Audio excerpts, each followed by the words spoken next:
I got 3 teeth broken. Yeah. Like it chipped and I blacked out. It was a concussion. Editing table தான் எனக்கு. நான் சக்ஸஸ்லாம் தாண்டி but அந்த footage இருக்குல்ல, அந்த 24 hours நம்ம ஷூட் பண்ணுறோம்ல, எனர்ஜியோட ரொம்ப கான்ஃபிடென்ட்டாக. சினிமாவில் நீங்கள் கேட்குறதெல்லாம் அறிவு அப்படிங்களா, காட்டுறது தான் நிஜம். ஏன்னா அறிவு வந்து நம்ம ஒன்று எழுதும்போது நம்ம யோசிச்சிடும், இந்த கேரக்டருக்கு சென்ஸ் இவ்வளோதான், இந்த கேரக்டருக்கு சென்ஸ் இவ்வளோதான், இந்த கேரக்டர் இப்படி தான் பேசும், இப்படி எல்லா கேரக்டருக்கும் நம்ம அறிவை பயன்படுத்தி தான் டைலாக்ல எழுதுவோம்.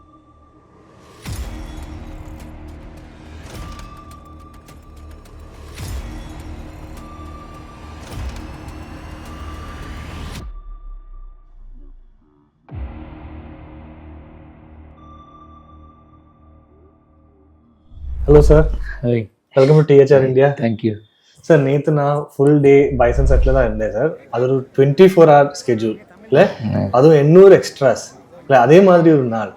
அதுவும் நீங்களும் காலையில் 9 o'clock இருந்து அடுத்த நாள் 6 o'clock வரைக்கும் இதே மாதிரி இந்த ஃபுல் எனர்ஜியில் ஷூட் பண்ணிட்டு தான் இருக்கு. அதே மாதிரி ஒரு நாளுக்கு அப்புறம் what would you call a good day, ஒரு ஹாப்பி டே ஆன் த செட்ஸ்னு சொன்னால் என்ன சொல்லுவாங்க சார்? எடிட்டிங் டேபிள் தான் எனக்கு. நான் சக்ஸஸ்லாம் தாண்டி பட் அந்த ஃபுட்டேஜ் இருக்குல்ல, அந்த 24 hours நம்ம ஷூட் பண்ணுறோம்ல, எனர்ஜியோட ரொம்ப கான்ஃபிடென்ட்டாக. பட் நிறைய பேத்துக்கு அது புரியாமல் கூட போகலாம். கூட வேலை பார்க்குற நிறைய பேத்துக்கு வந்து அது இவ்வளோ ஹார்ட், இவ்வளோ வேலை, ஏகப்பட்ட பேர் சேர்ந்து வேலை செய்யக்கூடிய இடம் அது. அப்போ எல்லாத்துக்கும் அந்த இன்ட்ரெஸ்ட் இருக்குமான்னு தெரியாது. எல்லாருமே கமிட்மெண்ட்டுக்காக வேலை செஞ்சுட்டு இருப்பாங்க. பட் க்ரியேட்டிவிட்டியாக ஒர்க் பண்ணுறது அப்படி கிடையாது. நமக்கு தான் தெரியும் என்னவா வரப்போ போகுது அப்படின்னு சொல்லி தெரியும். அப்போ நமக்கு மட்டுமே தெரிஞ்ச விஷயத்த பட் நிறைய பேர் டயர்டாக இருப்பாங்க, ரொம்ப டிஸ்டர்படாக இருப்பாங்க. இவ்வளோ 24 hours 30 hours வேலை செய்யணுமான்னா யோசிப்பாங்க. பட் சினிமாவில் வந்து வழி இல்லை. சில விஷயங்களை நீங்கள் அந்த அந்த அந்த அந்த மூடில் பண்ணாதான் அது ஒர்க் அவுட் ஆகும். அப்படின்னா அந்த மூடில் பண்ணுறது தான். இப்போ நீங்கள் நேற்று வந்து 30 hours ஒர்க் பண்ண டேபிள், நாங்கள் எடிட்டிங் டேபிள் வரும்போது ஃபர்ஸ்ட் நானும் என்னோட எடிட்டரும் அதை ஃபுட்டேஜ் பார்க்கும்போது தான் எனக்கு வந்து எப்போ நம்ம அன்னைக்கு வந்து நம்ம அவ்வளோ அந்த ஹார்ட் ஒர்க் அந்த வேலை இருக்குல்ல. பட் இதை பிக் ஸ்க்ரீனில் பார்க்கும்போது ஆடியன்ஸ்க்கு வந்து அந்த 30 hours தான் தெரியாது. அதுக்குள்ளே நம்ம அந்த பெர்ஃபெக்ட் இருக்குல்ல, நம்ம அதுக்கு தேவையானது அதில் இருக்கு அப்படின்னு அவன் நம்பிட்டு கிளாப் பண்ணுறான்ல, அந்த மூமெண்ட்டு தான்.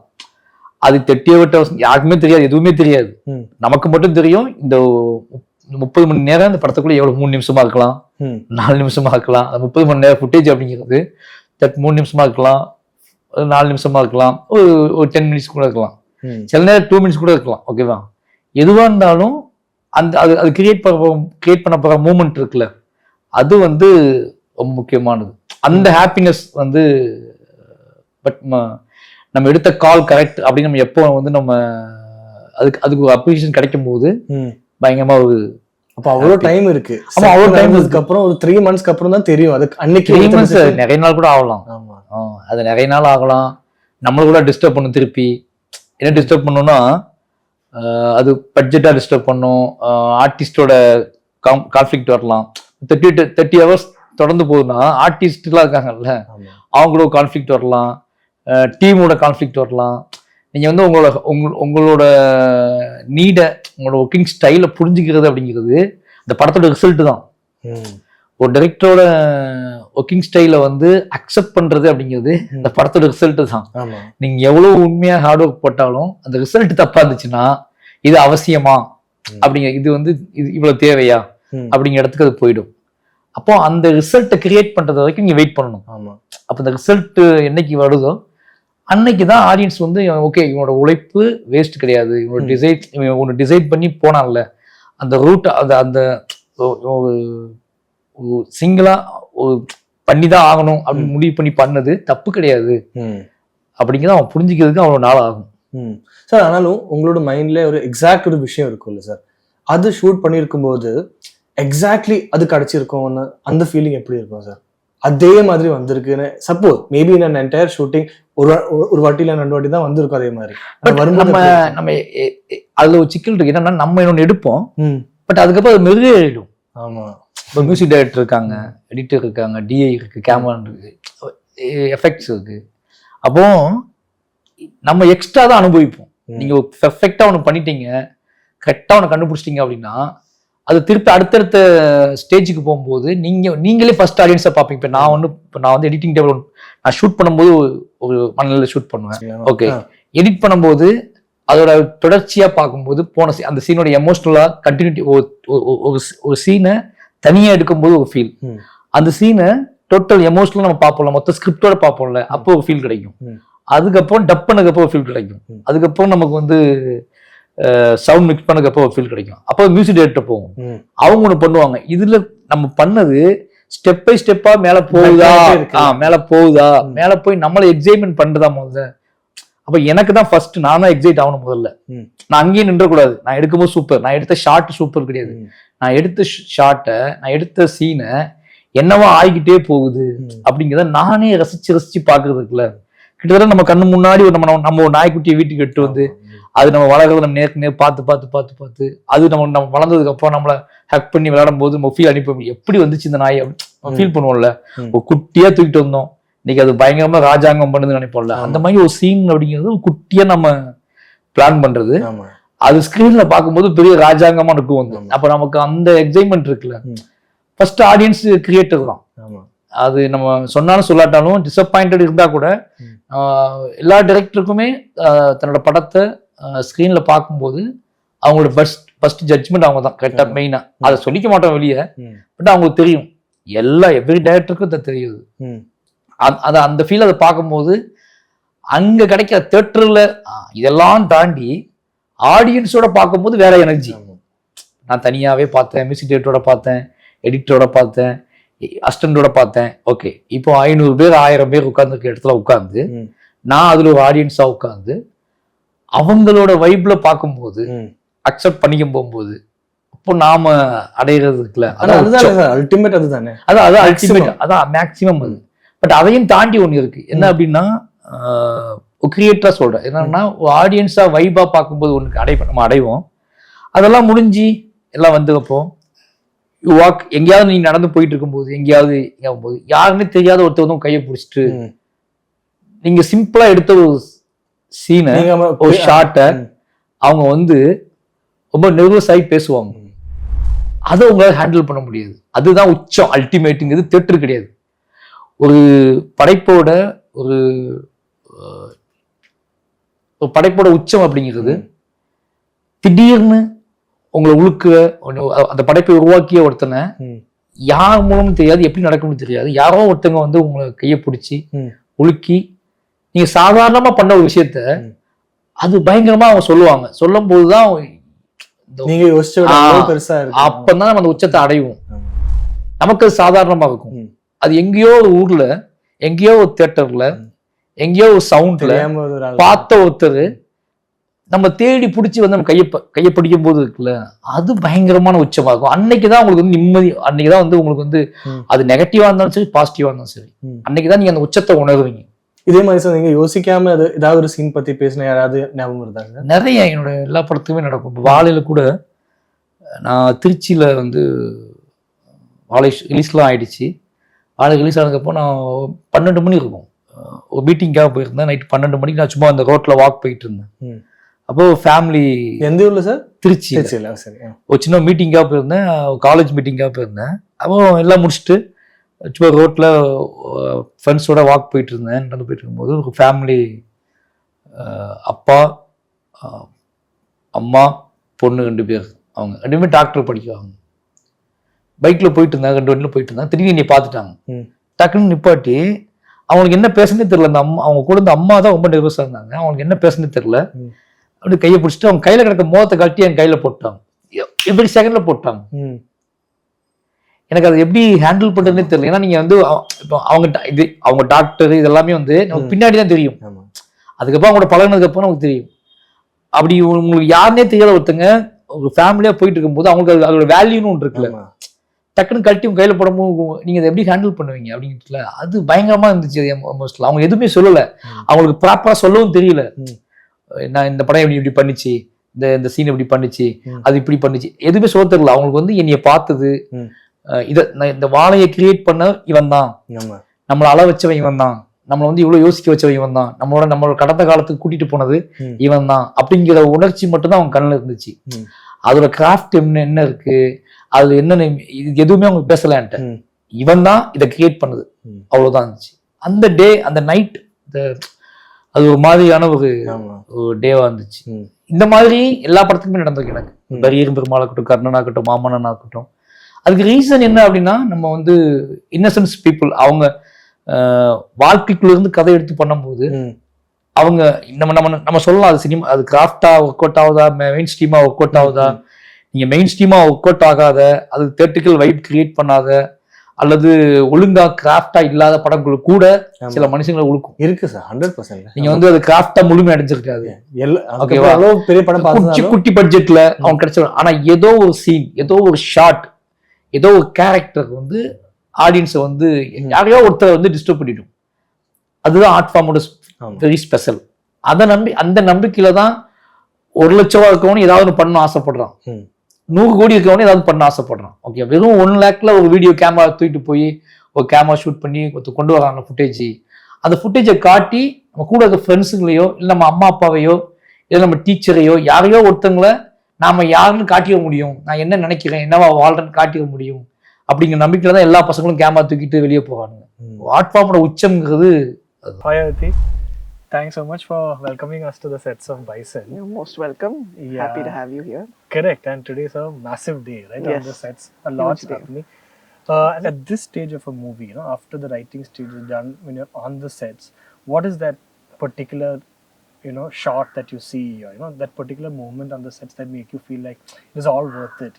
It's been 6 years, but today was worth it. What is that? Is it when you look at the monitor? Is it when you see the crowd? No, for me it's never the monitor. It's not the monitor. No, I've been everything from a production assistant to a producer on set. It's never been the monitor. It's always there's an energy on set. There really is an energy on set, and sometimes you can tell what's going to happen with the film just by experiencing that energy. Wow. So I'll give you for this specific film, I'll tell you when I felt that. I was watching some BTS footage of Marisa teaching Dhruv how to play kabaddi, okay? And Marisa was actually playing and Dhruv was on the opposite team, so they had to tackle each other. And the chemistry between them is so electric. I wish that scene could have been in the film. In the movie itself. Yeah. See, I'm getting goosebumps. Yeah. So there, like when you see something like that, then you know, like you just know something really special is going to happen. So along the way, there'll be like trauma, really bad trauma. But every time that I speak to Dhruv, I tell him this one thing, that like that shot, I just knew something super special was going to happen. Because when a director and actor, they just like at a different level. And that's happened with this film. They've, I don't know how they've done it, and Dhruv has worked so hard. Dhruv is he's like an actor I've never worked with someone like him. He's been training for 2 years, and not just training like, okay, I'll go to the field and play a bit. Marisa had said, I won't start the film till Dhruv is a kabaddi player. So I will not choreograph that, he has to play.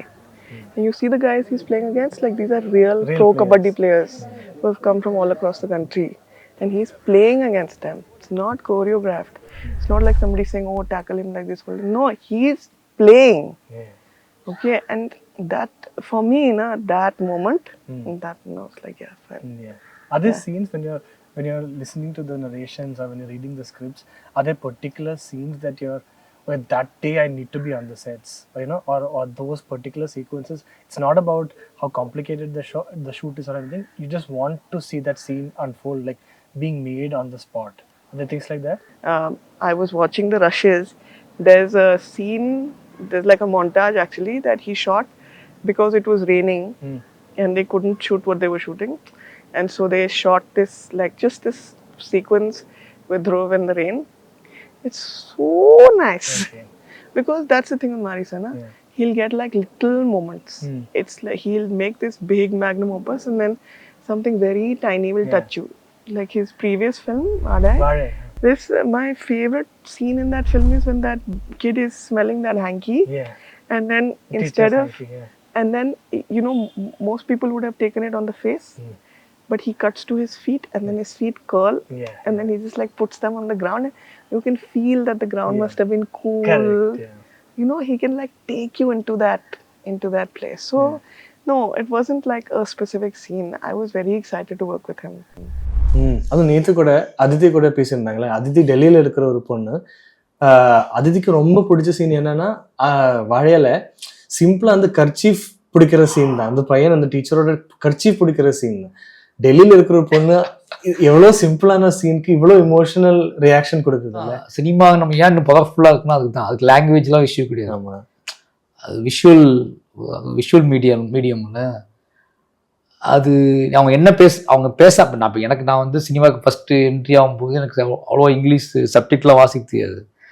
ஆனால் நான் பார்த்த படம் எல்லாமே foreign உலக cinema பார்க்குறது எல்லாமே என்னென்னா ரொம்ப பொலிட்டிக்கலி மூவிஸ் தான் பார்ப்பேன். ஒரு கட்டத்துக்கு நான் என்ன போயிட்டேன்னா, சப்டைட்டில் எனக்கு வாசிக்க வராது அப்படிங்கிறனாலே என்ன பண்ணிட்டேன்னா, விஷுவலியான படங்கள் இருக்கும்ல, அந்த படங்கள் மேலே எனக்கு போய் தாக்கம் வந்துடுச்சு. எனக்கு நானா ஒரு கதையை உள்வாங்கிக்கிறது, கரெக்டா அந்த கதையை அவங்க எடுத்த மாதிரியே புரிஞ்சுக்காம ஒரு காட்சியின் வழியாக அந்த கதையை நானாவே உள்வாங்கிக்கிறது. அது எனக்கு ரொம்பவே சில நேரம் நான் கரெக்டா உள்வாங்கிருக்கலாம், சில நேரம் தப்பா உள்வாங்கிருக்கலாம். ஆனா தப்பா உள்வாங்கினது தப்பு கிடையாது, நான் யார்ட்டையும் சொல்ல போறது கிடையாது. நான் என்ன நினைச்சுக்கணும், எனக்கு ஒரு பாயிண்ட் ஆஃப் வியூ இருக்கு. இப்ப நம்ம இங்க நின்று பார்க்கிறோம், தூரத்துல மொட்டை மாடியில ஒரு அப்பாவும் பையனும் பேசிட்டு இருக்காங்க, அந்த விஷுவல் இருக்குல்ல, எனக்கு அந்த விஷுவல் வேற சொல்லுவோம். அந்த அப்பாவும் பையனும் சண்டை போட்டுட்டு இருக்காங்கன்னு நான் நினைக்கலாம், அந்த அப்பாவும் பையனும் ஜாலியா பேசிட்டு இருக்காருன்னு நினைக்கலாம், அந்த அப்பா வந்து அந்த பையனை கண்ட்ரோல் பண்றாரு, அடிமை மாதிரி நடத்துறாருன்னு நினைக்கலாம். அந்த விஷுவல் என்ன கிரியேட் பண்ணி கொடுக்குதுன்னு எனக்கு தெரியாது. பட் எனக்கு அந்த லேயர்ஸ் எல்லாம் கிடைக்கல, எனக்கு அந்த லேயர்ஸே போதுமானதா இருந்துச்சு. அப்படிதான் என்னோட விஷுவல் நான் கிரியேட் பண்ண ஆரம்பிச்சேன்.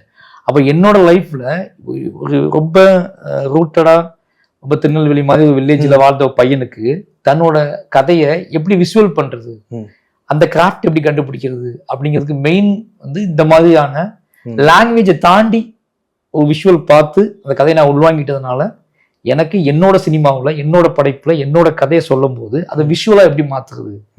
அப்போ ஆடியன்ஸுக்கு நான் சொல்ற கதையை விட நான் சொல்ற கதையை கேட்கறதுக்கு அவன் வரல, நான் காட்டுற கதையை கேட்கும் போது அவன் வரான். ஏன்னா அதன் மூலமாகத்தான் அவன் உள்வாங்குவான், அவன் என்னை நம்புவான். நான் சொல்ற கதைங்கிறது என்னோட அறிவு. நான் ஒன்று சொல்றேன்ல, உங்களுக்கு ஸ்கிரிப்ட்ல உங்களுக்கு சினிமாவில் எப்பவுமே சினிமாவில் சிம்பிள் மேஜிக் ஒன்று சொல்லுவாங்க. சிம்பிளா ஒரு விஷயம் என்னன்னா, சினிமாவில் நீங்க கேட்கறதெல்லாம் அறிவு அப்படிங்களா, காட்டுறதுதான் நிஜம். ஏன்னா அறிவு வந்து நம்ம ஒன்று எழுதும்போது நம்ம யோசிச்சிடும், இந்த கேரக்டருக்கு சென்ஸ் இவ்வளவுதான், இந்த கேரக்டருக்கு சென்ஸ் இவ்வளவுதான், இந்த கேரக்டர் இப்படிதான் பேசும், இப்படி எல்லா கேரக்டருக்கும் நம்ம அறிவை பயன்படுத்தி தான் டைலாக்ல எழுதுவோம். ஆனா விஷுவல் பண்ணும்போது ஏதோ சப் கேரக்டர்ஸ் அப்படி சும்மா சாதாரண கிராஸ் பண்ணி போவோம். அதுல ஏதோ ஒரு கேரக்டர் இயல்பா உங்களோட அறிவை தாண்டி ஒன்று இருக்கும், உங்க அறிவை தாண்டி ஒரு இன்னசென்ட் அதுக்குள்ள இருக்கும். அதுதான் ஆடியன்ஸ்க்கு, அதனாலதான் விஷுவலுக்கு ஆடியன்ஸ் இவ்வளவு எமோஷனலா கனெக்ட் ஆகும். சார் அதே மாதிரி இப்போ பைசன் சொல்லும் போதே நீங்க ஆல்மோஸ்ட் 2018 2019 சொன்ன ஒரு ஐடியா இல்ல, இப்போ 7 இயர்ஸ்க்கு அப்புறம் தான் அது படத்தோட ஷூட்டிங் முடிய போகுது இல்ல. அந்த 7 வருஷம் அன்னைக்கு கிடைச்ச ஐடியாவோட பவர் எப்படி இருக்கும் சார்? அது ஐடியா இல்ல, அது வாழ்க்கை. ஐடியா வந்து அதான் பிரச்சனை. இப்ப எந்த படங்களுமே ஐடியா நான் சூஸ் பண்ணதே கிடையாது. ஒரு கேரக்டர் நான் பார்த்துருப்பேன், அந்த கேரக்டர் அந்த கேரக்டர் எப்போ இன்ட்ரடியூஸ் பண்றது இந்த சினிமாவுக்கு அல்லது இந்த சொசைட்டிக்கு, தமிழ் சமூகத்துக்கு, அதாவது இந்தியன் சமூகத்துக்கு அல்லது உலகத்துக்கு, ஏன் நான் கண்ணில் பார்த்த கேரக்டரை எப்படி உங்களுக்கு இன்ட்ரடியூஸ் பண்றது, எப்போ இன்ட்ரடியூஸ் பண்றது நான் ரெடி ஆகிட்டு இருப்பேன்.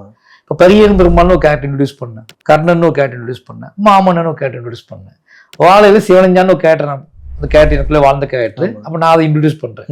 இப்போ பைசன்ல சேம் அதே தான். இது நான் வந்து எனக்கு என்னைக்கு விவரம் தெரியுமோ அன்னைக்கு பார்த்த கேரக்டர். அப்போ அந்த கேரக்டர் இன்ட்ரடியூஸ் பண்ணி எனக்கு எப்பவும் டைம்லாம் கிடையாது, எப்போ வாய்ப்பு கிடைக்குதோ அப்போ நான் இன்ட்ரடியூஸ் பண்ணிடலாம். அதனால அது ஒரு பவர் குறையும், அதுக்குள்ளே எனக்கு இனி டிஸ்டர்ப் பண்ணலாம் கிடையாது. எனக்கு அது எப்பவுமே ஸ்ட்ராங்கா இருக்கும்.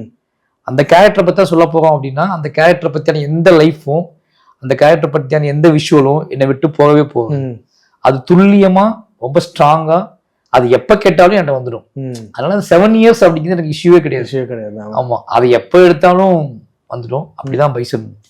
அப்ப சார் செட்ல நீங்க சார் என்ன ட்ரை பண்றீங்க? எக்ஸாக்ட்லி அந்த இமேஜ் ரீக்ரியேட் பண்ண ட்ரை பண்றீங்களா, இல்லைன்னா அது கொஞ்சம் வேரியேஷன்? இல்ல எக்ஸ்ட்ரா அப்படி பண்ண முடியாது.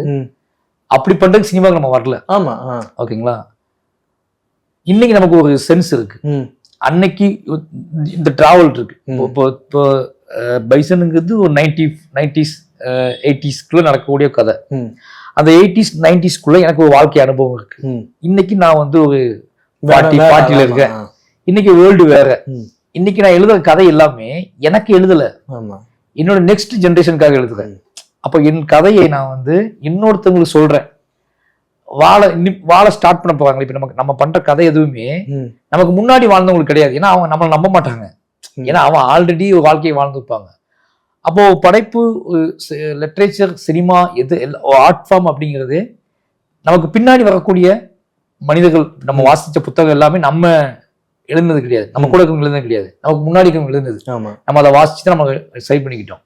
அது மாதிரி நம்ம பண்ற படம் எதுவுமே நமக்கு இன்னைக்கு பார்க்கவங்க ஓகே எல்லாம் சொல்லுவாங்க. ஆனா நாளைக்கு அது ஒரு டாக்குமெண்டா பார்க்கும்.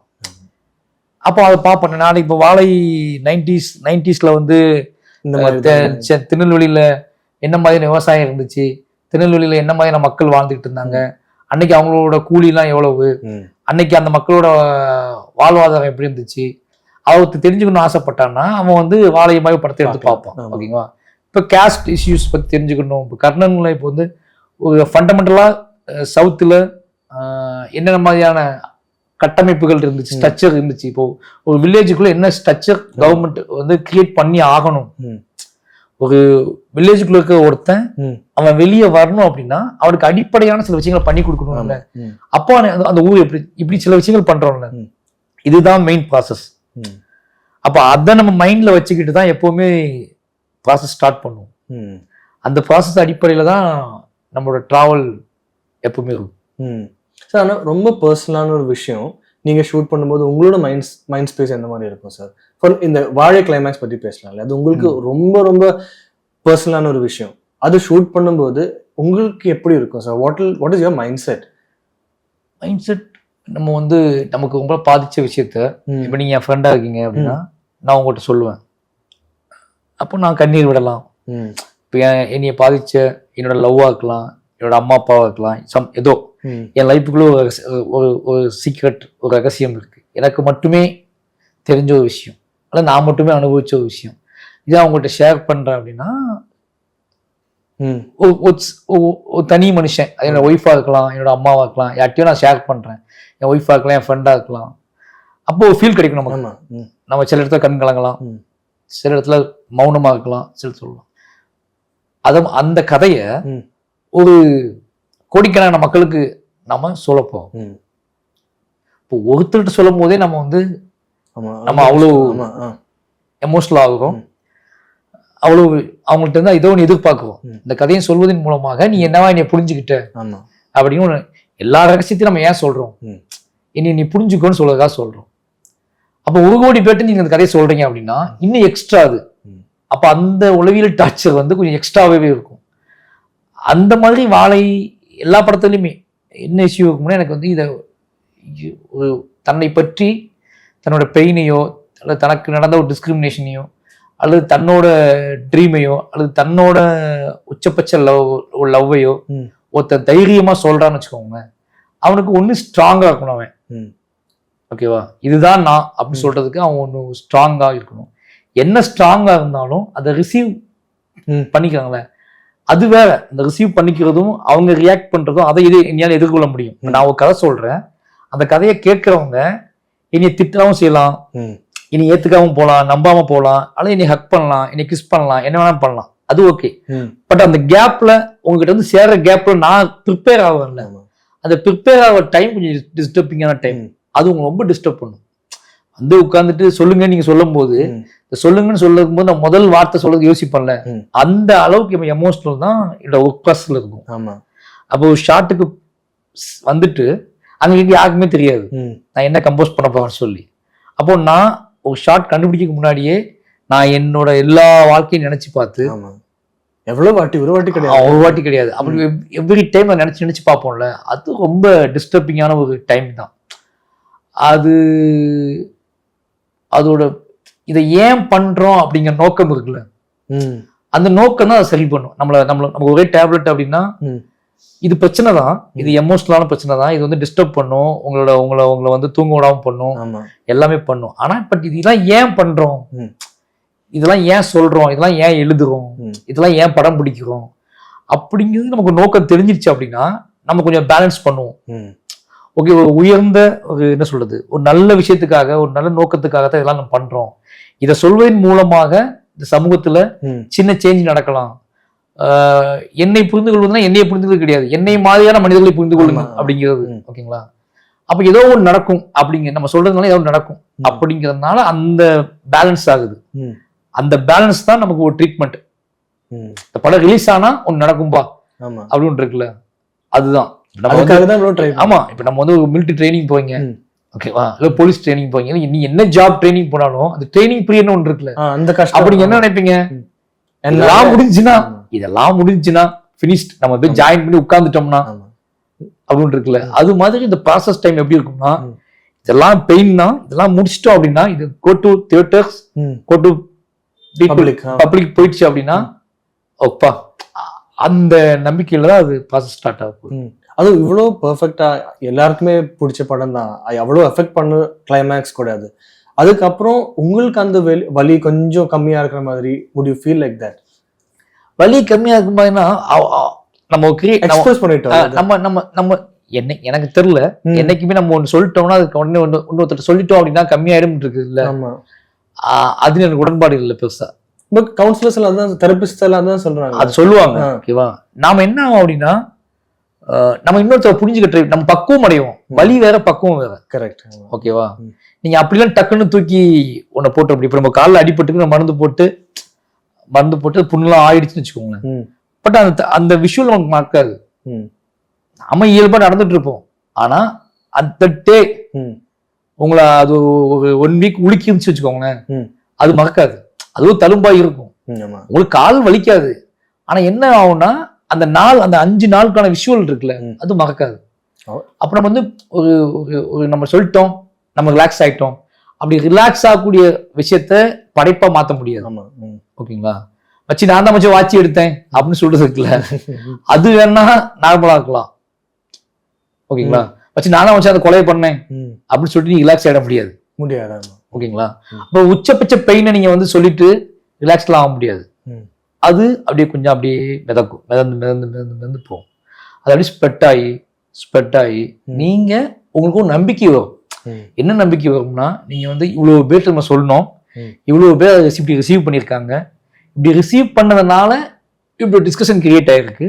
அப்படிங்கும்போது இந்த சமூகத்தின் மீது, இந்த மக்கள் மீது ஒரு நம்பிக்கை வரும். நெக்ஸ்ட் ஜென்ரேஷன் மேல ஒரு நம்பிக்கை வரும். இன்னைக்கு என் பாப்பா, எனக்கு ஒரு பையன் இருக்கா, எனக்கு ஒரு பொண்ணு இருக்கு, எனக்கு எப்பெல்லாம் என்ன வேணாலும் ஆகலாம்ல. அப்போ இந்த பசங்க எப்படி நம்புவோம்னா, இந்த மாதிரி ஒரு சமூகம் இருக்கு, நீ இயல்பா நீ வாழ ஆரம்பிச்சன்னா யாராவது உனக்கு ஹெல்ப் பண்ணிட்டே இருப்பாங்க, நீ மூவ் ஆன் பண்ணிட்டே இருக்கலாம்.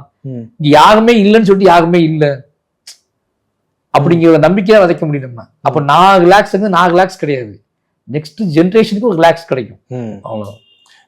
சப்போஸ் ஒரு சீன் ஷூட் பண்ணும்போது அந்த எக்ஸ்பீரியன்ஸ் உங்களுக்கு இல்லை, நீங்க பார்க்காத ஒரு விஷயம், 100% ஃபிக்ஷனலான ஒரு விஷயம், உங்களுக்கு பார்க்காத ஒரு ஊர், பார்க்காத ஒரு கேரக்டர், அந்த சீன் நீங்க ஷூட் பண்ணும்போது நீங்க இது மிஸ் பண்ணுவீங்களா? Like I wish I had this எக்ஸ்பீரியன்ஸ்னு எப்பயாவது அந்த மாதிரி ஒரு சிந்தனை வந்திருக்கீங்களா? அப்படி ஃபீல் பண்ணது இல்லை. அது என்னன்னா தெரியல, நான் கிரியேட்டர் ஆகுறதுனால இப்போ ஒன்றும் இல்லை. இப்போ நான் வந்து லிட்ரேச்சர் ஸ்டார்ட் பண்ணும்போது, நான் ரஷ்யன் லிட்ரேச்சர் ஸ்டார்ட் பண்ணும்போது ரஷ்யா நான் போனதே இல்லை, இப்போ வரைக்கும் போனதில்லை. ஓகே, பட் நான் நிறைய ரஷ்யன் நாவல்ஸ் படிச்சுட்டு செமையா ஃபீல் பண்ணியிருக்கேன். அந்த டோட்டல் விஷுவலையுமே நான் நினைச்சு பார்த்துருக்கேன். கேரக்டர்ஸ், ஒவ்வொரு கேரக்டர்ஸுமே தாஸ்தவஸ்கியோட, டால்ஸ்டாயோட எல்லா கேரக்டர்ஸுமே எனக்கு ஞாபகத்துல இருக்கு. அவங்களுடைய உருவம் எப்படி இருக்குன்னு எனக்கு தெரியாது. ஓகேவா, ஏதோ மாதிரி உங்களுக்கு புரியுது, உங்களுக்கு அவங்க சவுண்ட் கூட எனக்கு தெரியாது. அவங்க தமிழ்ல தான் பேசுவாங்க என் மைண்டுக்குள்ள. ஓகேவா, அவங்க நான் என்ன டிரான்ஸ்லேஷன்ல படிச்சனோ அந்த லாங்குவேஜ் தான் என்ன பேசுவாங்க. ஓகேவா, கண்ணே நீ எங்க இருக்கிறாய் அப்படின்னு. அப்படி இப்போ வந்து ஒயிட் நைட்ஸ்ல வந்து வெந்நீரவர்கள் வந்து நாஸ்தன்கான ஒரு கேரக்டர் வந்து எனக்கு ரொம்ப பிடிச்ச கேரக்டர். என் பொண்ணுக்கு அந்த பேர் தான் வச்சிருக்கேன். ஓகேங்களா, அந்த கேரக்டர் வந்து நம்ம தமிழ்ல கண்ணை இந்த இரவை நான் எப்படி நீ இல்லாமல் எப்படி கழிப்பேன் அப்படின்னு எனக்கு கேட்டுட்டே இருக்கும். அப்போ அந்த எக்ஸ்பீரியன்ஸ் அனுபவிக்கணும் அவசியம் இல்லை. ஒரு எமோஷனல புரிஞ்சுக்க, அந்த கேரக்டரோட எமோஷனல புரிஞ்சுக்க முடிஞ்சாலே போதும். அது பக்கத்தில் இருக்கிற நியாயத்தை அந்த இப்போ நீங்க இருக்கீங்கன்னா ஆமா உங்களை பத்தி நீங்க உங்களை பத்தி எனக்கு ஒரு விஷயம் வருது அப்படின்னா நீங்களா நான் இல்லையேன்னு ஃபீல் பண்ண மாட்டேன். உங்க பக்கத்துல இருக்க நியாயம் எனக்கு புரிஞ்சிச்சுனாலே எனக்கு உங்களை புரிஞ்சுக்க முடியும், உங்களை கிரியேட் பண்ண முடியும். எனக்கு உங்கள்கிட்ட இருக்க நியாயம் எனக்கு புரிஞ்சிச்சுனாலே இப்போ உங்க கேரக்டரை அவரை மாத்தணும் அப்படின்னா அந்த நியாயம் தான் தெரியணும். நம்ம இப்போ நாளைக்கே நான் வந்து பில்லியனை பத்தி ஒரு படம் எடுத்தா கூட பில்லியனோட ஒட்டுமொத்த வாழ்க்கை இருக்குல்ல அது எனக்கு கத்துக் கொடுக்கும் ஒண்ணு. பில்லியனோட நெகட்டிவ் நான் என்ன நினைக்கிறேன்னா ஓகே பில்லியனோட நெகட்டிவ் ஓகே, பட் பில்லியனை பத்தி முழுமையான ஒரு தகவல் எனக்கு கிடைக்கும்ல. அது தெரிஞ்சுக்க மூலியமா நான் வேற ஒரு ஸ்டேண்டுக்கு போகலாம், ஒரு மாதிரியான ஒரு அன்பிலீவபிளான இடத்துக்கு போவேன் நான். அதுல இருந்து சில விஷயங்கள் எனக்கு பிடிப்படும். அப்ப அதை நேர்மையா ஹேண்டில் பண்ணனா அது ஓகே, அவ்வளவுதான். அதுக்கு நான் பில்லியனெல்லாம் மாற முடியலன்னு யோசிக்க முடியாதுல்ல. அப்போ பில்லியன் மனுஷன் தானே. இப்ப பில்லியனை ஏன் இப்படி ஆனாலும் அப்படின்னு தோணுமா நமக்கு. அப்போ யார் எவ்வளவு நெகட்டிவ் கேரக்டரா இருந்தாலும் சரி, எவ்வளவு பாசிட்டிவ் கேரக்டரா இருந்தாலும் சரி, நம்ம ரொம்ப நம்ம நேசிக்கிற அளவு ரொம்ப நம்மளை எக்ஸைட்மெண்ட் பண்ற நம்மளை பிரமிக்க வைக்கிற ஆட்களை பார்த்தா நம்ம யோசிப்போம் நம்ம இப்படி இல்லையேன்னு சொல்லி. ஆனா இந்த உலகத்தை அச்சுறுத்தக்கூடிய அல்லது இந்த உலகத்தையே வந்து என்ன சொல்றது, இந்த உலகத்தையே புரட்டி போட்ட அல்லது நம்மளால பண்ண முடியாத விஷயத்த பண்ணவன் அவனை பார்த்து நம்ம இயங்க மாட்டோம். ஆமா, சந்தானத்துல வீரப்பமாய் நம்ம இல்லைன்னு யோசிக்க மாட்டோம்ல. ஓகேங்களா. ஆனா நம்ம டிராவல் பண்ண வேண்டிய நோக்கம் என்னன்னா அவங்க லைஃப் கொடுக்குற விளக்கம் என்ன, அவங்க லைஃப் நமக்கு என்ன கொடுக்குது, அவங்களோட உண்மையான லைஃப், அவங்க உண்மையான அரசியல், அவங்களோட உண்மையான வாழ்க்கை, அவங்களோட உண்மையான ஃபைட், அவங்க போராட்டம், அல்லது அவங்க உண்மையான பிழைகள் இருக்குல்ல, அவங்க உண்மையா பண்ண தப்புகள்லாம் நமக்கு கத்துக் கொடுக்கணும்ல. அது எல்லாம் நமக்கு ஒன்று கத்துக் கொடுக்கும். அதை வச்சு நம்ம ஒன்று டிசைட் பண்ணுவோம், அந்த கேரக்டர் எப்படி டிசைன் பண்ணணும் அப்படி அடிப்படையா நமக்கு ஒரு ஸ்கெட்ச் கிடைக்கும். அப்படிதான் சார். இதே மாதிரி சார் நீங்க அந்த படையப்பை பார்த்த விஷயம், அந்த 90s எல்லாம் கல்யாண வீட்டுக்கெல்லாம் போய் படம் பார்த்த விஷயம் ரொம்ப சூப்பரா சொல்லியிருக்காங்க. அதே மாதிரி அந்த டைம்ல நீங்க விளையாடின அந்த கபடி மேட்சஸ் பத்தி சொல்ல முடியுமா? பார்த்து ரொம்ப அந்த டைம்ல இருக்கிற ஒரு ஸ்டார் இருக்கும்ல, உங்களுக்கு ஒரு அண்ணா மாதிரி ஒரு கேரக்டர் இருப்பார்ல, ரொம்ப ஸ்டார் உங்க ஊர்ல, அதெல்லாம் எப்படி இருக்கும்? இல்ல கபடிங்கிறது எனக்கு விவரத்துக்கு மட்டும் மெயின் ஸ்போர்ட்ஸ் இன்னைக்கு வரைக்குமே ஃபுட்பால் கிரிக்கெட் எதுவும் இல்ல. ஃபுட்பால்லாம் பார்த்ததே கிடையாது, கேள்விப்பட்டதே கிடையாது. ஓகேவா. ஃபுட்பால் நான் என்ன சொல்றது, ஸ்கூல்ல அந்த பிடி ரூம்ல அந்த பால் கிடக்கும், புக்ல கிடக்கும். அது ஸ்கூல்லயுமே எடுக்க மாட்டாங்க யாருமே. ஓகேங்களா. வாலிபால் அப்படிங்கிறது அதுவும் கிடக்கும். ஓகேங்களா.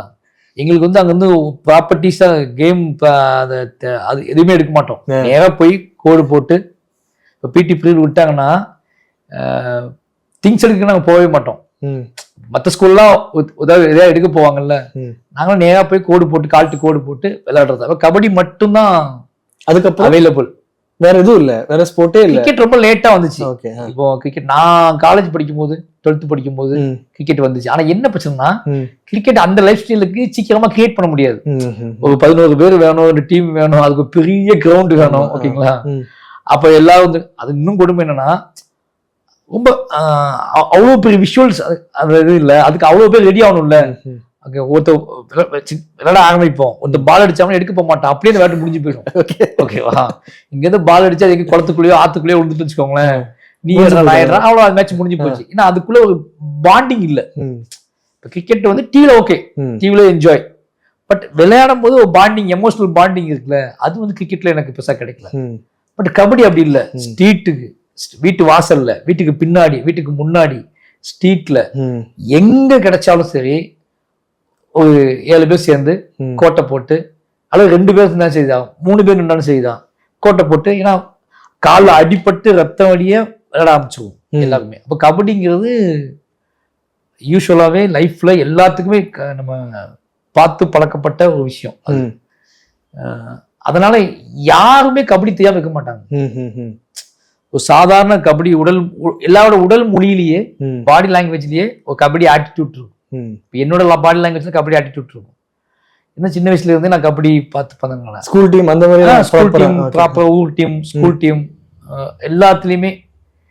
இப்போ ஊர்ல ஒரு 500-400 பசங்க, இப்போ சுற்று வட்டாரத்துல 4 பசங்க இருக்காங்கன்னா அட்லீஸ்ட் 300 பேராவது ப்ராப்பர் கபடி பிளேயர். ஒரு 200 பேர் அடி பயந்து கீந்து அடி வைப்பாங்க, ஒரு 300 பேர் ப்ராப்பரா இருப்பாங்க. ஓகேங்களா. அந்த மாதிரி லைஃப் ஸ்டைல்ல இருந்து நான் வந்த பையன். அப்ப நிறைய பேர், நிறைய ஆட்டம் இன்னைக்கு ஞாபகம் இருக்கு எனக்கு. நான் ஹீரோவா பார்த்த கபடி பிளேயர்ஸ் தேமாங்குளம் முத்துக்குமார், மனத்தி கணேசன் தான் ரொம்ப க்ளோஸ் எனக்கு. மணத்தி கணேசன், தேமங்கலம் முத்துக்குமார், திருப்பிள்ளைங்குடி முரளி, குலச மகேந்திரன், இதெல்லாம் பக்கத்து பக்கத்து வேற ஒரு ஊர். இவங்க எல்லாருமே இன்னைக்கு வயசு வந்து ஒரு 50 வயசு 55 வயசு இருக்கும். ஆனா அவங்க எல்லா விஷயம் எனக்கு ஞாபகத்துல இருக்கு. அப்படிங்களா? இப்படி ஏகப்பட்ட பேர் இருக்காங்க இந்த லைஃப் ஸ்டைல பார்த்து வளர்ந்ததுனால. ஆனா இது என்னவா அவங்க லைஃப்ல எண்டு போய் நின்னுச்சுட்டு இருக்குல்ல, அந்த கேள்வியெல்லாம் இங்க வந்து யோசிக்க ஆரம்பிச்சேன். அங்க ஹீரோவாவே இருந்தாங்க. இப்ப இங்க வந்ததுக்கு அப்புறம் அதனால என்ன ஆச்சு, அது என்ன ஆச்சு, அவங்க எங்க இப்ப எப்படி இருக்காங்க, இப்ப அவங்க என்ன அடைஞ்சாங்க, இப்போ அவங்க மதிக்கிறாங்களா, அன்னைக்கு அவங்க மாசா இருந்தாங்க, அவங்க வந்தா எல்லாரும் கிளாப் பண்ணுவோம், அவங்க வந்து இப்போ வந்து மணத்தி கணேசன் வந்தாருன்னா ஓடி போய் பார்க்க போவோம், எல்லாருமே மைக்ல அனௌன்ஸ் பண்ணானா முட்டி மோதி போய் பார்க்க போவோம். இன்னைக்கு அவங்களாம் எப்படி இருக்காங்க அப்படின்னு ஒரு கேள்விலாம் இருக்குல்ல. இப்போ இந்த சென்ஸ் தான் நமக்கு ஞாபகத்துக்கு வருது. அப்படியே கபடி அப்படிங்கிறது வந்து ஒரு உண்மையாக அந்த டைம்ல எந்த மாதிரி இருக்கும் சார்? கபடினா அதுக்கு ஒரு லவ், அதே மாதிரி படம் பார்க்க போற அதுக்கு ஒரு லவ், சேமா இருந்தது.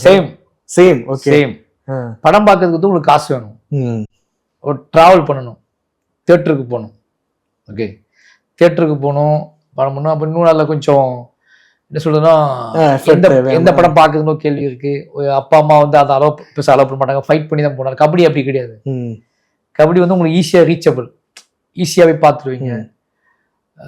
இன்னும் சொன்னா கபடி படத்தை விட கபடி முக்கியமான ரோல் பண்ணும்.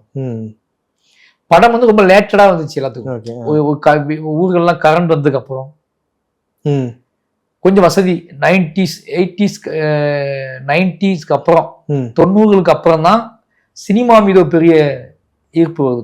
95க்கு அப்புறம் தான் டிவி கவர்மெண்ட் வந்து ஊருக்கு டிவி வைப்பாங்க. அதெல்லாம் வந்ததுக்கு அப்புறம் தான் அது பயங்கரமா அதாவது. அதுக்கு முன்னாடி கபடி தான் என்டர்டெயின்மெண்ட்னாலே கபடி தான். ஆனா சார் ரொம்ப பிசிக்கலான ஒரு ஸ்போர்ட்ல ரொம்ப எப்படி தினம் ஏதாவது வரும்ல, ஏதாவது எல்லாத்துக்கும் அடிபடும். ஆமா, அது என்ன அப்படின்னா சண்டை கூட நிறைய இல்ல. ஆமா, சண்டை ஃபைட் மூர்க்கமான விளையாட்டு. மெயின் ரீசன் என்ன அப்படின்னா, ஒரு பையன் கபடி விளையாட ஆரம்பிச்சிட்டான் அப்படின்னா அவன் லைஃப்ல எங்க ஊர்ல நினைக்கிறது அவன் வந்து கபடி பிளேயரா கிரவுண்ட்ல போய் பயப்படாம 7 பேர் ஆடும் போது அவன் இறங்காம அவன் ஷார்ட்ஸ் பண்ணி போட்டு அவன் இறங்கிட்டான்னா அவன் ஓகே, அவன் வந்து பெரிய மனுஷனா ஆகக்கூடிய ஒரு பெரிய பையனா ஆகக்கூடிய இடத்துக்கு வந்துட்டான். எங்க ஊர்ல ஒரு சிசி நீங்க பெரிய பையனா ஆகணும். இப்ப நீங்க டீனேஜ்ல இருக்கீங்க, இப்போ 10th 9th படிக்கும் போது நம்ம ஒண்ணு சின்ன பையனா பெரிய பையனான்னு தெரியாம இருப்போம்ல. நீங்க ஷார்ட்ஸ் பண்ணி போட்டு கிரவுண்டுக்கு போயிட்டீங்கன்னா பெரிய பையன். ஓகேவா? ஒரே 10th ஸ்டாண்டர்ட் படிப்பானுங்க, கபடி விளையாடுறவங்க பெரிய பையனமே பார்ப்பாங்க, கபடி விளையாடாத கூட பையனை சின்ன பையனமே பார்ப்பாங்க. அப்படி ஒரு ஃபீல் அங்க இருக்கும். ஆமா, நீங்க ரொம்ப சின்ன பையன் அதே மாதிரி அந்த ஃபீல் இருக்கும். ஆனா சார் நீங்க நான் நேற்று பார்த்த மாதிரி நீங்க நானும் கேட்டிருக்கேன் சார், டைரக்டர்னு சொல்லும் போது நடிச்சு காமிப்பேன் அதெல்லாம் இருக்கும், ஆக்ஷன்னா கொஞ்சம் எல்லாம். நீங்க அந்த பிளேயர்ஸோட ஜாஸ்தியா நீங்க கிரவுண்ட்ல விளையாடிட்டு இருக்கோம்ல, why do you do that sir? But நான் விளையாடுறதுக்கான ரீசன் என்ன அப்படின்னா, கபடி ஆர்டிஸ்ட் கபடி தெரியாது, பிளேயர்ஸ் இருக்காங்க, பட் அவங்களுக்கு சினிமா தெரியாது. அப்போ நீங்க கபடி தெரிஞ்சு சினிமாவும் தெரிஞ்ச ஒரு ஆள் நான் ஒட்டுந்தான். ஓகேங்களா? அவங்களுக்கு கபடி தெரியும், சினிமா தெரியாது. இவனுக்கு சினிமா தெரியும், கபடி தெரியாது. அப்போ 2 மெர்ஜ் பண்ணணும் அப்படின்னா கபடியும் சினிமாவும் தெரிஞ்சால் நான் மட்டும்தான். அப்போ நான் வந்து அதுக்குள்ள இறங்கி வேலை செய்யும்போது தான் சினிமாவுக்காகவும் கம்போஸ் பண்ணணும். அந்த சினிமா கம்போஸ் பண்ண சினிமாவுக்குள்ள ஒரிஜினல் கபடி கொண்டு வரணும்.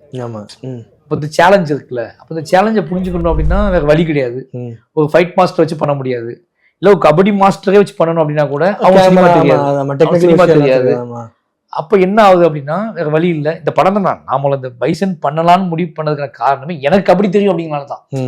நான் கபடியை ரொம்ப லவ் பண்றேன், கபடி ரொம்ப பிடிச்ச விளையாட்டு, என் லைஃப்ல கபடி வந்து ஒரு ரொம்ப சின்ன வயசுல இருந்தே ஊறி போயிருக்கு அப்படிங்கிறனாலதான் இதை சூஸ் பண்ணுது. அதனால படம் ஸ்டார்ட் பண்ணும் போதே இதை நம்ம இப்படிதான் பண்ண போறோம், நம்ம இவ்வளவு ஹார்ட் ஒர்க் பண்ண வேண்டியிருக்கும் படத்துக்கு அப்படின்னு முதல்ல நான் எழுதும் போதே நாம ஹார்ட் ஒர்க் பண்ணாம இந்த படம் நடக்காது அப்படின்லாம் தெரியும் எனக்கு.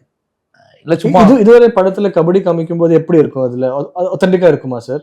நான் அப்படி ஒரு படம் பார்த்து இல்ல, தெரியாதுல்ல, என்ன பண்றதுன்னு தெரியாதுல்ல. அது ஒரு டைமிங், ஒரு ஹீரோயிசமா, ஆமா, இங்க போய் அங்க போனா அவ்வளவுதான் தெரியும். இது ப்ராப்பரா நம்ம ட்ரை பண்ணிருக்கோம்ல. இது வந்து எனக்கு அப்படி ஆசை இருந்துச்சு கபடிங்கிறது. பட் அது மட்டும் இல்ல, மெயினா பைசன் எழுதுக்கான காரணம் என்ன அப்படின்னா, நிறைய கபடி இல்லாம எப்போது ஏதாவது படத்துல பார்ப்போம்ல, அது ஏதோ சினிமாவுக்காகவே ஒன்று இருக்கும். ம் பட் ரொம்ப ஆத்மார்த்தமா வேற ரூட்டா கபடி ஒன்று உருவாக்கும்ல, ம் கபடி வந்து ஒன்று உருவாக்கும்ல, ஆமா அந்த ரூட்டை காமிக்கணும், அந்த வேர் காமிக்கணும். ம் அது வந்து இன்னும் ப்ராப்பரா போய் சேரல அப்படிங்கனால வந்து எனக்கு அது ஆத்தென்டிக்கா இருக்கு. ஆத்தென்டிக்கா இருக்கணும் அப்படிங்கிறதுக்காக சரி நம்ம கபடி பண்ணுவோம். இந்த கதையின் மூலமாக ஒரு பெரிய லைஃப்பை சொல்ல முடியும். ம் ஒரு லைஃப்னா இல்லை, சவுத்தில் தென் தமிழ்நாட்டில் இருக்கக்கூடிய ஆயிரக்கணக்கான இளைஞர்களோட லைஃப் அது. ம் அப்போ அது சரியாக இதையும் காட்டப்படவே இல்லைல்ல. ம் அப்போ அந்த இடத்துக்கு போவோம். அதில் 1000 பேர் 2000 பேரோட கதை வந்து ம் ஆடியன்ஸுக்கு அவங்க அப்பா அம்மாவுக்கு எல்லாத்துக்குமே நாம சொல்லும் போது கதை கனெக்ட் ஆகும். இப்போ நிறைய நீங்கள் கபடி ஆடுற பையனை ரவுடி மாதிரி பார்ப்பாங்க, ம் அவசியம் அப்படியா? ஓகே. அவசியம் இல்லாத விளையாட்டுன்னு பார்ப்பாங்கல்ல. இப்போ இன்னைக்கு வந்து ரொம்ப இன்னும் மோசமாயிடுச்சு. ம் என் முன்னாடிலாம் கபடி ஏதோ சும்மா தெருல ஜாலிக்காக விளையாட நினைப்பாங்க. இங்க ப்ராப்பரா கபடி கத்துக் கொடுக்க பெருசா இன்ஸ்டிடியூட் கிடையாது, இன்ஸ்டிடியூட்ல எதுவும் கிடையாது, இப்போ ட்ரைனிங் கொஞ்சம் வந்திருக்கு. ஆனா அப்போ ஒண்ணும் கிடையாது. எங்க போவீங்க, கிளம்பி போவீங்க, ம் வரும்போது காலில் ரத்தமா இருக்கும், கை ரத்தமா இருக்கும், கண்ணு உடஞ்சிருக்கும், பல்லு உடஞ்சிருக்கும், திருப்பி வருவீங்க. வீட்டுல என்ன கேட்பாங்க, சண்டை போட்டு வராங்க சொல்லுவாங்க. நீ சண்டை போட்டு சொல்லுவியா, கபடி விளையாண்டியா, யாருக்கு தெரியும்? அப்போ கபடி விளையாண்டையா சண்டை போட்டையான்னு தெரியாத அளவுக்கு விளையாட்டு தேவையா அப்படின்னு கேட்பாங்க. அப்போ நீங்க கண்ணு போகலாம், காது போகலாம், உயிர் கூட போகலாம். அப்படி இந்த சூழல் இருக்கும்போது உனக்கு எது கபடி? அப்போ ஒண்ணு அங்க வந்து வசதி வாய்ப்பும் இல்லை, வறுமையில கூடிய. இப்போ ஒரு ஆண் பையன் இருக்கான்னா அந்த பையனோட உழைப்பு தான் அந்த வீட்டோட வருமானமா, பிசிக்கல் எஃபர்ட் தான். அப்ப அவன் கை அடிபட்டுடுச்சு, கால் அடிபட்டுச்சு அப்படின்னா அது பெரிய சிக்கல். அப்ப இதெல்லாம் ஒன்னா சேர்த்து ஒண்ணு பண்ணணும்னா பெரிய சிக்கல்ல. அதனால அது கபடிங்கிறது அதை புரிஞ்சுக்கிறதுக்கே வந்து அதை அக்செப்ட் பண்றதுக்கே வந்து ஒரு ஒரு பெரிய பிரச்சனை. அது ஒரு அப்பா வந்து என் பையன் கபடி பிளேயர் அப்படின்னு ஒண்ணு அக்செப்ட் பண்ணி அவனை அலோவ் பண்றதுக்குல அதுவே பெரிய சேலஞ்ச்.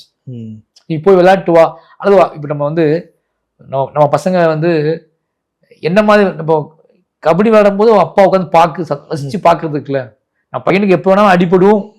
இப்போ நிறைய அப்பாக்கள் அடி இருக்க மாட்டாங்கல்ல, ரொம்ப எல்லாத்துக்கும் கௌரவமான விளையாட்டுகள் விளையாட விட்டுருவாங்கல்ல. ஆமா. அப்ப இந்த விளையாட்டு பார்க்கும்போது தோணும்ல, பையன் 7 பேர் பையன் வந்து கபடி பிளேயரா இருக்கான், அவங்க அப்பா உட்காந்து பாக்குறாருன்னு ஒன்று இருக்குல்ல, அதுவே ரொம்ப சாத்தியமில்லாத விஷயம். நிறைய ரொம்ப கம்மி. அந்த அப்பாக்கள் அப்படி விளையாட்டை விரும்புறது கிடையாது. இப்போ கொஞ்சம் மாறிட்டு வராங்க. ஏன்னா அதுக்கு ப்ராசஸ் ஸ்டார்ட் வேற ஒரு டோன் வந்துடுச்சு. கபடி லீக் இருக்கு, டிவி. ஆமா, அதே மாதிரி இதனால தான் சார். இஸ் தட் வை நீங்க த்ரூவுக்கு 2 வருஷமா ட்ரைனிங் சொன்னேன்ல, like he has to train for 2 years. அந்த பாடி லாங்குவேஜ்லயே அது தெரியணும்ல கபடி பிளேயர்னு. Is that why you said that? Okay. த்ரூவுக்கு தான் தேங்க்ஸ் சொல்லணும். ஏன்னா 2 வருஷம் இல்லை சார். 2 வருஷம் ப்ராப்பராக 2 வருஷம் பண்ணல, கேப் பண்ணிட்டே இருந்தோம். பட் நான் பிஸியா இருந்தேன். மெயின் ரீசன் ஒருவேளை அந்த படத்துக்கு அதுவே கரெக்டான டைம்னு தோணுது எனக்கு. அது விட்டு சொல்லுவேன். 2 years அப்படிங்கிறது, நான் மாமன்னன் முடித்தேன், வாழை முடித்தேன், இப்போ பைசன் ஸ்டார்ட் பண்ணோம். ஏதோ கொரோனா வந்துச்சு, ஓகேங்களா.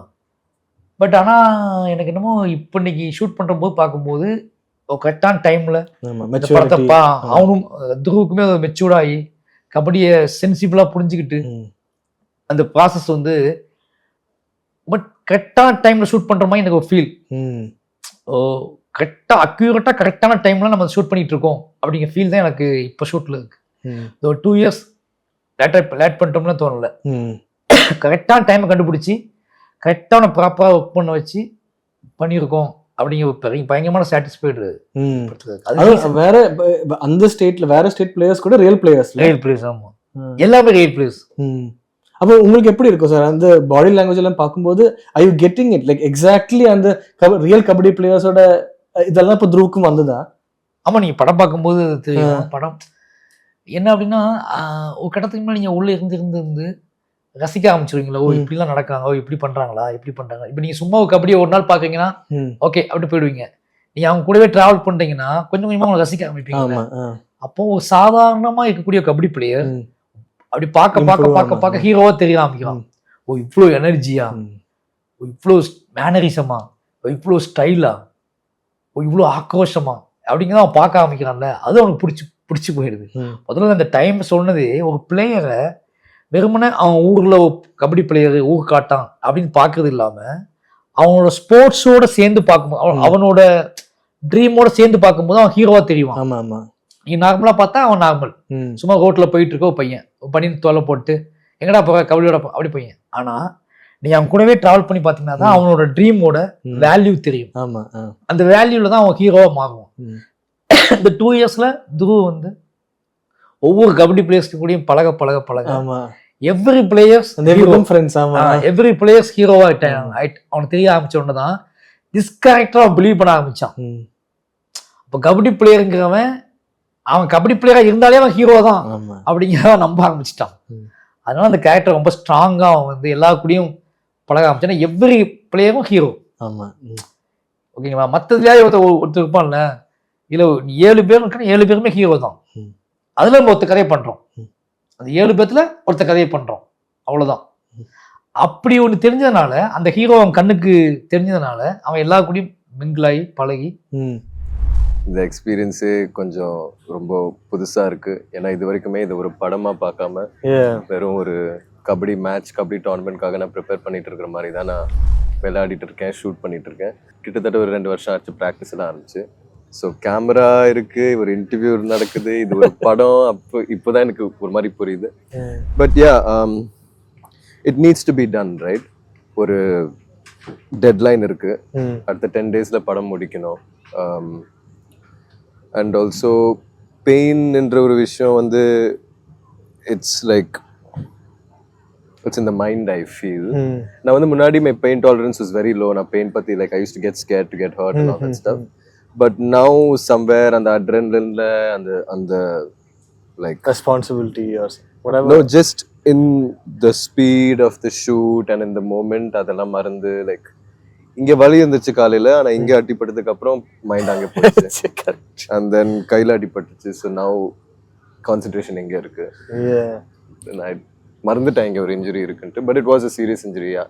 ஐ got 3 teeth broken. Like it chipped and I blacked out. It was a concussion. So yeah.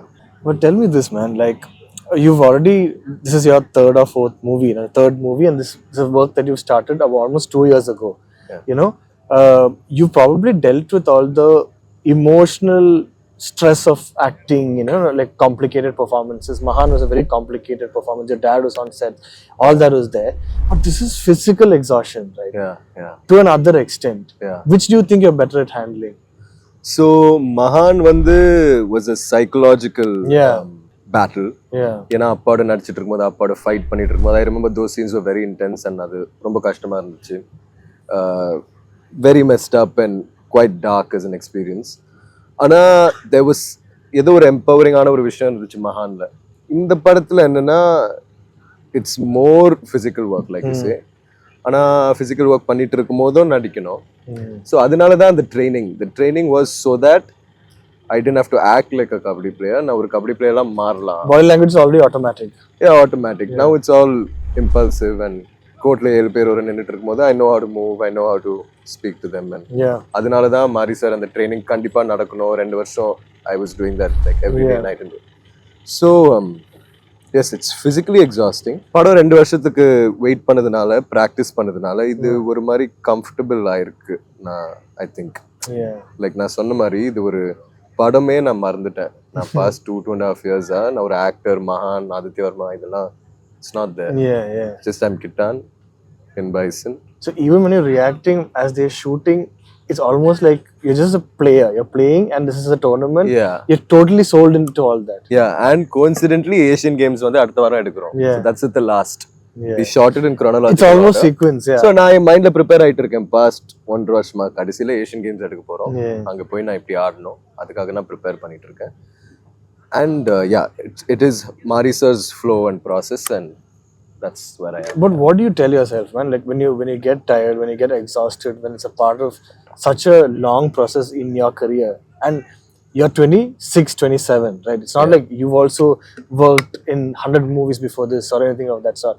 When you're getting tired, when you're getting exhausted, when you have to commit yourself to something so daunting, what do you tell yourself? Are you looking at the day you watch the movie on screen finally, or do you have to look for like a little bit of joy from everyday work? That's a very interesting question. Because I haven't done that many films, because I've only done 2 films, it's very easy for me not easy, but it is slightly comfortable for me to do this.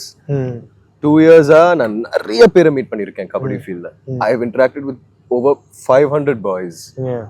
different teams, different ours. எல்லாரோடையும் நான் interact பண்ணி எல்லாரோடையும் இறங்கி அவங்களோட time spend. It was not just kabaddi. With spend the day together, தொட்டியில குடிப்போம், பேசுவோம், விளையாடுவோம், ரிலாக்ஸ் பண்ணுவோம், டான்ஸ் ஆடுவோம். மழை பெஞ்சிட்டு இருக்கோம், ஸோ விளையாட முடியாது, அந்த டைம்ல பேசிட்டு இருப்போம். நிறைய கதைகள், நிறைய விஷயங்கள் நான் கத்துக்கிட்டேன். அண்ட் என்னை ஈஸியா அவங்க ஏத்துக்கிட்டாங்க. நான் இதை விட maybe if I done a few more films, அவங்க கொஞ்சம் ரிசர்வ்டா இருந்திருப்பாங்களோ because I have only done 2 films. பார்த்திருக்காங்க கொஞ்ச நாள், like first couple of days கொஞ்சம் ஒரு மாதிரி இருந்தாங்க. அதுக்கப்புறம் பேச just like us. Yeah. And I have made so many friends. I have made so many friends in this journey. You see, I know a couple of them here. I have a friend called Bala, Andy. இவங்கள நான் இன்ஸ்டாகிராம்ல message பண்ணுவேன். We keep in touch. This has become my life. Yeah. So yes, it is daunting. And நீங்க கேட்ட மாதிரி இது ஒரு படமா நான் பார்க்கல. ஆக்சுவலா இது வந்து ரிலீஸ் ஆக போகுது ஆகஸ்ட்ல, அந்த மாதிரிலாம் மைண்ட்ல இல்லவே இல்லை. நான் ஒரு டோர்னமெண்ட்காக ப்ரிப்பேர் பண்ணிட்டு இருக்கேன்.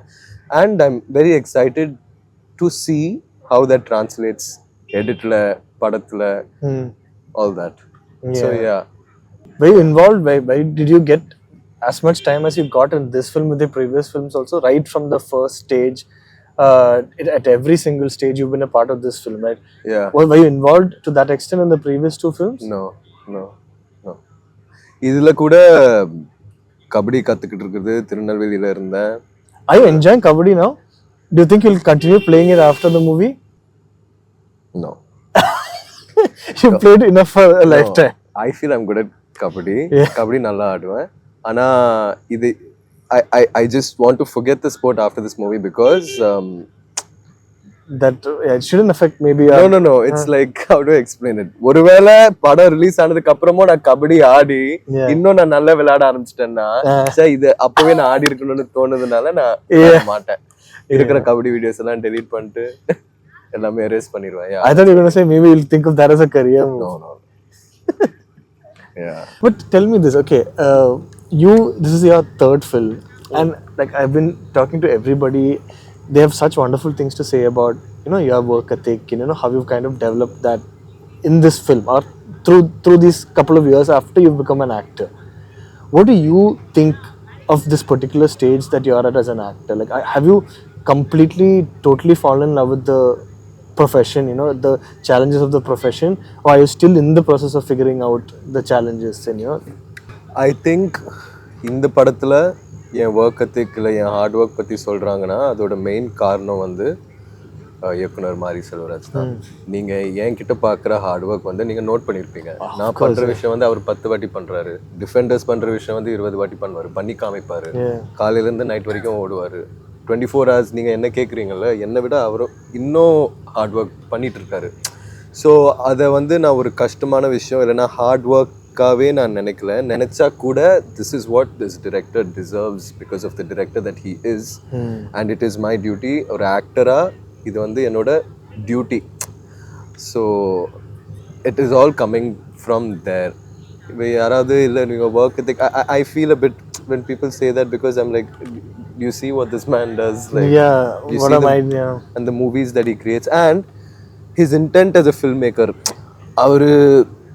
அவருக்கு அவர் நினைச்ச மாதிரி வர வரைக்கும் அவர் விட மாட்டாரு. So why would you slack with a filmmaker like him? You know your film, your work is in such good hands, right? So being tired or not doing your job or not giving you 100% is just not an option. So I feel like I work off his energy. So I'm constantly watching him and just receiving his energy and trying to just replicate what he does. What can you tell me about the non-kabaddi parts of it as a character? I'm very, very interested to understand the drama bits of it because he's a guy, he could be making a sports drama, but then there are some 10 layers to the sports drama. Right? It's not just about a team fighting and winning. There are 100 things that's going on in the background. How are you processing all that while you're performing as a sports person, as an actor? I don't know how much I can tell you about my character, but it's what you see on the court and what you see in his personal life are 2 completely different things. Okay. So he has inner battles going on. The only time he can express and the aggression express பண்றதுக்கு ground ஒரே இடம் தான். Otherwise he's in situations where the world gets ahead of him, and yeah, I don't know how much I can say. I really want to keep that. Yeah. Just finally, just last couple of things, Dhruv, but how it's amazing that you got an experience like this, a film like this at this stage of your career, right? It's your third film. You've already worked with big directors, but a film like this, which is already like 2 years of your career, almost life-changing amounts of work that's gone into your performance and your body language. Aren't you glad that you got this at this stage? Absolutely. I'm so glad I waited. In the I think 2020 la first Mari sir இந்த idea சொல்லியிருந்தாரு. 2021 sign பண்ணோம். In fact மாரி sir இந்த idea சொன்னதுக்கு அப்புறம் தான் மகானே நடந்துச்சு. So I think what ever happens after this, நான் எங்கே போனாலும், நான் எப்படிப்பட்ட நடிகர் ஆனாலும், நான் என்ன மாதிரி படம் பண்ணாலும், this is the most important film of my career, because this was a time that I could surrender myself to this person with no qualms about it, no hesitation, nothing. I'm not saying I would have had that later, but I feel also because of my age and because of, like, I've been working, what? It's 12 o'clock, it's going to be 12, so I've worked already more than 12 hours. And the day's only starting. No, it's not starting, it's going to end in 6 hours, but people are asking me, like, it's like, imagine you wake up in the morning and நீங்க நினைப்பீங்களா சரி சாப்பிட்டு night போய் தூங்கலான்ட்டு, நம்மளுக்கு வந்து mind tune ஆயிடுச்சு, நாளைக்கு காலையில தான் போய் தூங்க, and it's normal. So I don't know if I would have been able to do that later in life, but then again I see my dad and he does a lot as well, so maybe a lot of it comes from there and watching him. And see, I really don't know how to explain it. There's been so many times the shoot in the process la nariya 24-hour schedules la நான் ஏஞ்சி செட்டுக்கு போகும்போது பயங்கர தூக்கமா இருக்கும், அங்க போனோடனே என்ன ஆயிடும் தெரியாது. I don't know how to explain it. Sometimes I'll be shocked. I'll be like, what is happening today? And it's not like you've stayed up 24 hours to study for an exam or anything. Never in my life. Never in my life. So yeah, but really I take a lot of energy from the director. So short by ஷார்ட்டாக யோசித்து நான் வந்து சொல்லி கொடுத்தா கூட ஒரு 7 பேர் சேர்ந்து உடனே பண்ணும்போது மிஸ் ஆகலாம். இப்போ வந்து ஒரு கம்போஸ் பண்ணி இது இப்படி வர இப்படி பண்ணு அப்படின்னு சொன்னால் கூட யாராவது தப்பு பண்ணலாம், அதன் மூலமாக உங்களுக்கு அடிப்படலாம். அப்போ நீங்கள் வந்து அங்கே சினிமாக்காராக உள்ள நின்னீங்கன்னா அந்த 6 பேர்த்த பார்த்து பயந்துகிட்டே தான் இருக்கணும். இப்போ துருவு வந்து பயம் போகணும் அப்படின்னா you're not an actor. You go, you play, you sportsman, you kabaddi player சொல்லி அவங்க நம்ப வச்சு பிளே அப்படின்னா தான் கையில பிடிக்கிற மேல ஒரு நம்பிக்கை வரும், ஓடி வர மேல ஒரு நம்பிக்கை வரும், அவன் மேல தனக்கு தான் மேல நம்பிக்கை வரும். அப்போ இது சாதாரண மண்ணில் விளையாடுறோம், 14 பேர் ஆடுறாங்க, இவங்க ஒருத்தன் தான் ஆர்டிஸ்ட், இவங்க ஒருத்தன் தான் ஆர்டிஸ்ட், 13 பேர் வந்து ரியல் பிளேயர். அப்படிங்கும்போது என்ன நீங்க அங்க ஆர்டிஸ்ட் ஆக்கணுமா பிளேயர் ஆக்கணுமா?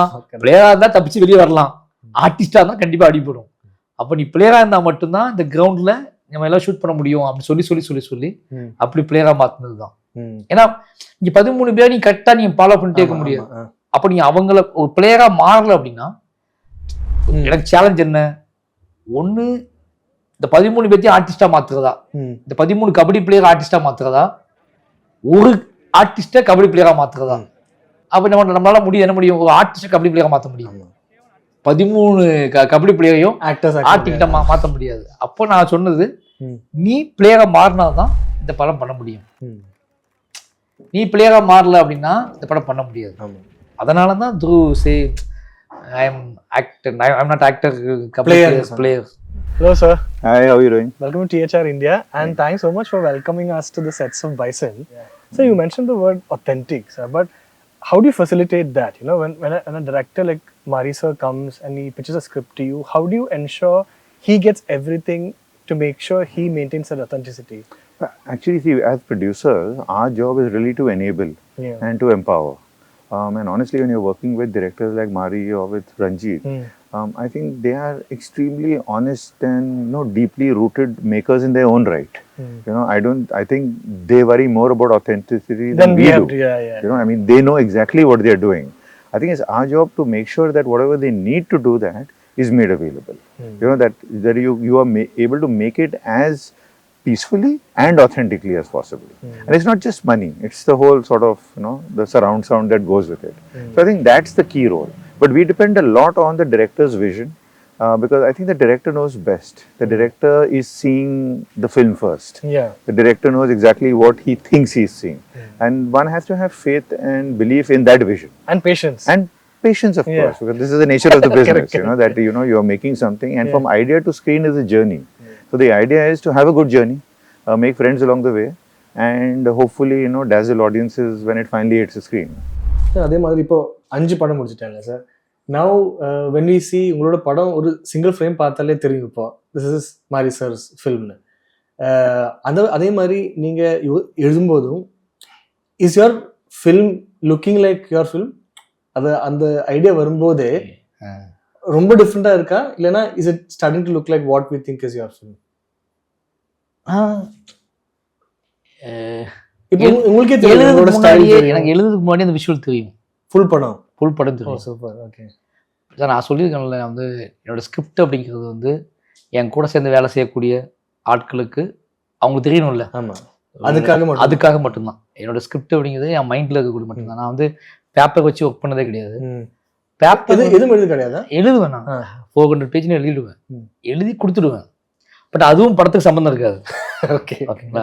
அது வந்து ஒரு ப்ராப்பர் தியரி மாதிரி இருக்கும். தியரி மாதிரினா என்னென்ன இருக்கணும், என்னென்ன வேலை செய்யும், இப்போ என்ன சீன் நடக்குது, அந்த சீன் வந்து இந்த சீன் என்ன ஆர்டிஸ்ட் இருக்காங்க, அவங்களோட வயசு, அவங்களுடைய உங்களுக்கு வந்து அந்த வேர்ல்டு அவங்க புரிஞ்சுக்கணும்ல. புக் மாதிரி, புக் மாதிரி, ஸ்க்ரீன் பிளே மாதிரி, அந்த புக் மாதிரி எழுதிட்டு அவங்க அதை வச்சு யூஸ் பண்ணிக்குவாங்க. பட் நான் அதை ஃபிலிம் லாங்குவேஜா சேஞ்ச் ஆகும்போது, சினிமாவா அது கிராஃப்டா மாறும்போது, அதுக்கு அப்படியே உல்டாவாவோ இல்லை வந்து அது வேற ஒரு ஸ்டைலில் இருக்கும். அப்போ நான் அதை இப்போ வந்து சொல்லுவாங்க எல்லாருமே, ஒரு ஃபிலிம் லாங்குவேஜுக்கும் ஒரு ஃபிலிம் லாங்குவேஜோட இப்போ எழுதுறதுக்கும் ஒரு ஃபிலிம் லாங்குவேஜுக்கும் வித்தியாசம் என்ன அப்படின்னா, நீ அதை மறந்துட்டு எடுக்கணும். ஆமாம், அஃப்கோர்ஸ். ஓகேங்களா? நம்ம வந்து அதை மறந்துட்டு எடுத்தா இப்போ நீங்கள் எவ்வளோதான் இதை பார்த்து வாசிச்சாலும் நீங்களா வாசிக்கும் போது ஒன்று கிடைக்கல. நீங்களா ஒன்று பேசும்போது, நான் எழுதி ஒன்று கொண்டு வந்து நான் இதை உட்காந்து வாசிச்சுன்னு வச்சுக்கோங்களேன், உங்களுக்கு தெரிஞ்சிடும் நான் ப்ரிப்பராக இருக்கேன்னு சொல்லி. இப்போ நான் அந்த மேஜிக் எனக்கு கிடைக்கணும் அப்படின்னா என்னோட ஷார்ட்ல, அதுதான் என்னோட சீன்ல அல்லது என்னோட ஷார்ட் டிவிஷன்ல ஏதாவது எனக்கு மேஜிக் கிடைக்கணும் அப்படின்னா, நான் எனக்குள்ள ஒன்று ஓடிட்டு இருக்குல்ல, அதை வச்சு அந்த ஷார்ட்டை கண்டுபிடிக்கிறது. அது உங்களுக்கு ஃபர்ஸ்ட் டைம் எப்போ ஃபீல் ஆகுது சார்? எனக்கு பரியேறும் பெருமாள் நடந்துச்சு. ஏன்னா பரியேறும் ஃபர்ஸ்ட் மூவி இல்லை, ப்ராப்பரா எழுதி கொடுக்கணும்ன்ற ப்ரொடியூசருக்கு. ஓகேங்களா? ப்ராப்பரா எழுதி கொடுத்துட்டு ஃபர்ஸ்ட் நாள் ஷூட்டு ஃபர்ஸ்ட் ஷாட்டு எந்த கபடி சீன் இல்லை பரியேறும் பெருமாள். அப்போ வந்து ஃபர்ஸ்ட் ஷாட் என்ன எடுக்குன்னு தெரியல, எப்படி ஒரு ஷார்ட் டிவிஷன் எப்படி ஸ்டார்ட் பண்ணணும்னு தெரியல. ஏன்னா சீன்ல ப்ராப்பரா சம்பந்தமே இல்லாம இருக்கு. ஒரு நீண்ட தெருவின் வழியாக அந்த தெருவின் ஆளரவமற்ற தெருவின் அப்படி எழுதி வச்சிருக்கோம். பட் நம்ம போய் நிக்கிற இடம் அப்படி இல்லை. ஓகேங்களா? இது என்னடா கொடுமையா போச்சு அப்படின்னு சொல்லிட்டு நம்ம ஃபீல் பண்ணிட்டு இருக்கும்போது, பக்கத்துல ரஞ்சித் அண்ணா, மை டைரக்டர் ராம் சார், இவங்கெல்லாம் நிற்கிறாங்க கிளாப் பண்றதுக்கு, ஃபர்ஸ்ட் ஷாட் கிளாப் பண்றதுக்கு. அவங்க நிற்கிற நிர்வேஷம் அதிகமா இருக்கு, அவங்க நிற்கிறாங்களே அப்படின்னால. அப்போ ஒரு டைரக்ட் நம்ம வந்து டைரக்டர் ஆக போகிறோம். அப்போ நம்ம ஃபர்ஸ்ட் ஷாட் அப்படிங்கிறது நமக்கு வந்து எல்லாரும் பார்ப்பாங்கல்ல, என்ன எடுக்கிறான்னு சொல்லி பார்ப்பாங்கல்ல, எல்லாரும் எவ்ரிபடி கிளாப் பண்ண ரெடியா இருக்காங்க. நீங்க வந்து என்ன பிரச்சனைனா, படம் முடிஞ்சு கிளாப் பண்றது ஓகே, நீங்க first shot camera rolling action உடனே எல்லாம் கிளாப் பண்ணுவாங்க. எனக்கு என்ன பண்றது, சுத்தி முத்தி பார்த்தேன்னா அப்படி எதை போய் ஷார்ட் பண்றதுன்னு தெரியும். அவங்க கேமரா எல்லாம் ரெடி எடுங்கன்னு சொல்லிட்டு ஸ்டார்ட் பண்றேன். உடம்பா நடுங்க ஆரம்பிச்சிருச்சு. அப்போ மைண்டை விட்டு கொஞ்சம் கொஞ்சமா ஃபோக்கஸ், ஸ்கிரிப்ட்ல இருந்து ஃபோக்கஸ் அவுட் ஆகுது. என் ஸ்கிரிப்ட் வந்து என்னோட ஃபர்ஸ்ட் சீன் பேஜ் இருக்குல்ல, அது வந்து என்னை அது டிஸ்டர்ப் பண்ணிட்டே இருந்துச்சுல்ல, அதை நான் ஃபோக்கஸ் செட் பண்ணா என் மைண்டுக்கு செட் பண்றேன். அது ஸ்கிரிப்ட் பேஜ்ல இருந்து அதை அவுட் ஃபோக்கஸ் பண்ணிட்டு என் மைண்டுக்கு ஃபிக்ஸ் பண்றேன். அப்படி ஃபிக்ஸ் பண்ணதுக்கு அப்புறம் நான் உட்காந்து லொகேஷன்ல எனக்கு எல்லா ப்ராப்பர்ட்டியும் வேற ஒன்றா தெரியுது. ஓகேங்களா? அந்த லொக்கேஷன், அந்த வீடு, அந்த வாசல்லாம் வேற ஒன்றா தெரியுது. அப்போ நான் கதிர் கூப்பிட்டு இப்படி பார்த்துட்டே இருந்தேன். அது ஒரு தண்ணி குடம் இருக்கும். நம்ம வந்து தண்ணி வந்து சொம்பிட்டு தண்ணி போய் குடிப்போம்ல. நான் சின்ன வயசுல என்ன பண்ணுவோம்னா, எப்பவுமே அப்படியே வாய் வச்சு குடிப்போம் சின்ன வயசுல. அந்த விஷயம் எனக்கு ஞாபகத்துக்கு வருது. குடத்தை பார்த்த உடனே நம்ம எப்படி குடிப்போம், நம்ம வந்து நான் கபடி விளையாண்டு ஓடி வருவேன், விளையாண்டு ஓடி வருவேன். அப்போ வந்து அம்மா சமைச்சிட்டு இருப்பாங்க, நான் பாட்டு டக்குன்னு மூடி எடுத்துட்டு வாய் வச்சு குடிச்சிருவாம அடிப்பாங்க, குடிச்சிட்டு ஓடிடுவேன். அப்போ அந்த விஷயம் ஞாபகத்துக்கு வருது. வந்த உடனே எனக்கு கேமரா கூப்பிட்டு இதான் ஃபர்ஸ்ட் ஷாட்டு, அந்த பையன் அங்கேருந்து வருவான், குடத்துல வச்சுக்கோ, குடத்துல வச்ச உடனே அவன் வந்து மூடியை ஓப்பன் பண்ணிட்டு நாய் மாதிரி குடிச்சிருவான் அப்படின்னு இதான் ஷார்ட் ஆகணும். அது கண்டுபிடிக்கிறதுக்கு எனக்கு அது அது அது ஜஸ்ட் 10 மினிட்ஸ்க்கு முன்னாடி வரைக்கும் அந்த ஷார்ட் எனக்கு கணக்கு தெரியல. அப்போ நான் என்னோட ஸ்கிரிப்ட்ல இருந்து வெளியே வந்ததுக்கு அப்புறம் தான் அந்த வேர்ட்ஸ்லாம் அந்த லைஃபுக்கு திரும்பினதுக்கு அப்புறம் தான், என் லைஃப் நான் திரும்பினதுக்கு அப்புறம் தான் ஒரு கிரியேட்டரா ஒரு ரைட்டரா ஒரு விஷுவல் நான் கண்டுபிடிக்கிறதுக்கு என் லைஃபுக்கு திரும்பினதுக்கு அப்புறம் தான் எனக்கு அது கிடைச்சிச்சு. அதுல இருந்து முடிவு பண்ணேன், கதை நோக்கம் எல்லாம் என் மைண்ட்ல இருக்கு, கேரக்டர்ஸ் இருக்கு, பட் அதை எப்படி மேக் பண்ண போறோம் அப்படிங்கிறது வந்து நாம அந்த மேஜிக்கை நம்ம அன்னன்னைக்கு கண்டுபிடிக்கிறது தான் அப்படி முடிவு பண்ணி தான். ஆனா இது எல்லாரும் பண்ணுவாங்கன்னு தெரியாது. ஜஸ்ட் 40 days படத்தை முடிச்சிட்டோம் பெரிய பெருமாள். எனக்கு அதுக்கப்புறம் எந்த பிரச்சனையுமே எனக்கு வரல. அப்போ நான் இதெல்லாம் பார்த்தனோ அதெல்லாம் லொக்கேஷன் போனோம்னா இது இங்கே வச்சுக்கோ, இது இங்கே வச்சு இதை காட்டலாம், இதை காட்ட வேண்டாம், இதை காட்டலாம் இப்படி ஓப்பன் மை சினிமா என்கிட்ட வந்துருச்சு. என்னோட கிராஃப்ட் எனக்கு கண்டுபிடிச்சிட்டேன் நான். அதுக்கப்புறம் எல்லாமே லக் மாதிரி அன்னைக்கு அதே மாதிரி. ஆமா நீங்க என்ன அப்படின்னா, அது உங்க கிராஃப்ட் நீங்க எப்போ கண்டுபிடிப்பீங்க அப்படின்னா, நீங்களாவே ஒரு விஷயத்தை பார்க்க வைப்பீங்கல்ல. நீங்க சினிமாக்குள்ள ஒரு ஃபார்முலா இருக்கு, அல்லது வெற்றி பெற்ற சக்சஸ் ஃபார்முலான்னு ஒன்று இருக்கு, அல்லது யுவர் டீச்சர் ஃபார்முலான்னு ஒன்று இருக்கு. நீங்க ஒரு டீச்சர் இருந்திருப்பீங்க, அந்த டீச்சருக்கு ஒரு ஃபார்முலா இருக்கு. எந்த ஃபார்முலாவை நீ ஹேண்டில் பண்றது இருக்குல்ல, அப்போ அந்த ஃபார்முலாவை விட்டுட்டு நீ உனக்குன்னு ஒரு ஃபார்முலா கிரியேட் பண்றது அப்படிங்கிறது நீயாவே இருந்து ஒரு விஷயத்தை பாக்குறது. அப்போ நான் என்னோட ஸ்கிரிப்டை நானா மட்டுமே இருந்து பார்க்கணும். இப்போ கேமராமேன் ஒரு ஷார்ட் விஷயம் சொல்லியிருப்பாப்புல, ஓகேங்களா, என் அசிஸ்டன்ட் சொல்லியிருப்பாப்புல, என் டைரக்டர் இவங்க சீனை பத்தி ஒரு பிம்பம் வச்சிருப்பாங்க. இப்போ லாங் ஸ்ட்ரீட்ல ஃபுல் ஒயிட்ல ஒருத்தங்க வந்து வந்துட்டு இருக்கான்னு அவன் நினைச்சிருப்பாங்க கேமராமேன். இல்ல அவன் வந்து கட் பண்ண தூக்கி தண்ணியை குடிக்கிறான் அப்படின்னு. அப்போ இவ்வளவு நமக்கு கிடைக்கிறதுக்கு நாம தான் நம்மளை ஓப்பன் அப் பண்ணிக்கணும். அப்படிதான் கிராஃப்டை கண்டுபிடிச்சது. இன்னைக்கும் அதே டெக்னிக் அதேதான். நீங்க நாளைக்கு காலை ஷூட்டு, பசங்களாம் வேலை பார்த்துட்டு இருப்பாங்க. அது என்னன்னா அந்த செட்டப்புக்கு ரெடி பண்ணுவாங்க. பட் அங்க போய் என்ன ஃபர்ஸ்ட் ஷாட்டு என்ன எடுக்க போறேன் அப்படிங்கிறத நான் அங்க போய் பார்த்து ஷார்ட்ல இறங்கின உடனே எனக்கு தெரிஞ்சிடும். ஏன்னா அங்க அந்த நிலம் அந்த லொக்கேஷன் எதுக்குன்னு எனக்கு தெரியும். இப்பவே அங்க போய் நின்று நம்ம என்ன சொல்ல போறோம் எனக்கு தெரியும். என்ன ஷார்ட்னு இப்பவுமே நான் யோசிச்சுட்டு போக முடியாது. ஓகேங்களா, இப்ப நீங்க இன்டர்வியூக்கு வந்தல நானு உங்களை எனக்கு ஹாய் ஸ்பீட் இருக்கும், அவ்வளவுதான். நீங்க என்ன மாதிரியான ஐடியாலஜில வாழ்றீங்க, நீங்க என்ன மாதிரி பேச போறீங்க எதுவுமே எனக்கு தெரியாது. நீங்க என்ன கேட்டாலும் என் வாழ்க்கையை குறித்து தான் கேட்பீங்க, எனக்கு தெரிஞ்சதான் கேட்பீங்க, எனக்கு தெரியாத கேட்டா எனக்கு தெரியாதுன்னு சொல்ல போறேன். ஓகேங்களா, அந்த பிளான்ல தான் வரும். அப்போ எனக்கு என் சினிமாவை கண்டுபிடிக்கிறது அப்படிங்கிறது எனக்கு அந்த லேண்ட்ஸ்கேப்பை அந்த லொக்கேஷனை ஏன் சூஸ் பண்ணு எனக்கு தெரியும். அது போதுமானது. அந்த லொக்கேஷனை ஏன் சூஸ் பண்ணேன், அந்த லொக்கேஷன் வழியாக அந்த ஷார்ட் அந்த கேரக்டர்ஸ் வழியாக நான் என்ன சொல்ல போறேன் அப்படின்னு எனக்கு தெரியும். ஷார்ட் அங்க போய் கண்டுபிடிச்சிக்கலாம், அங்க என்ன கிடைக்குதோ அதை கண்டுபிடிச்சிக்கலாம். இது எப்பாவது இப்போ 5 படம் முடிச்சுட்டேன்ல சார், எப்பாவது அந்த ஷூட்டிங் ப்ராசஸ் ஈஸியா இருக்குமா sir, or is it always difficult?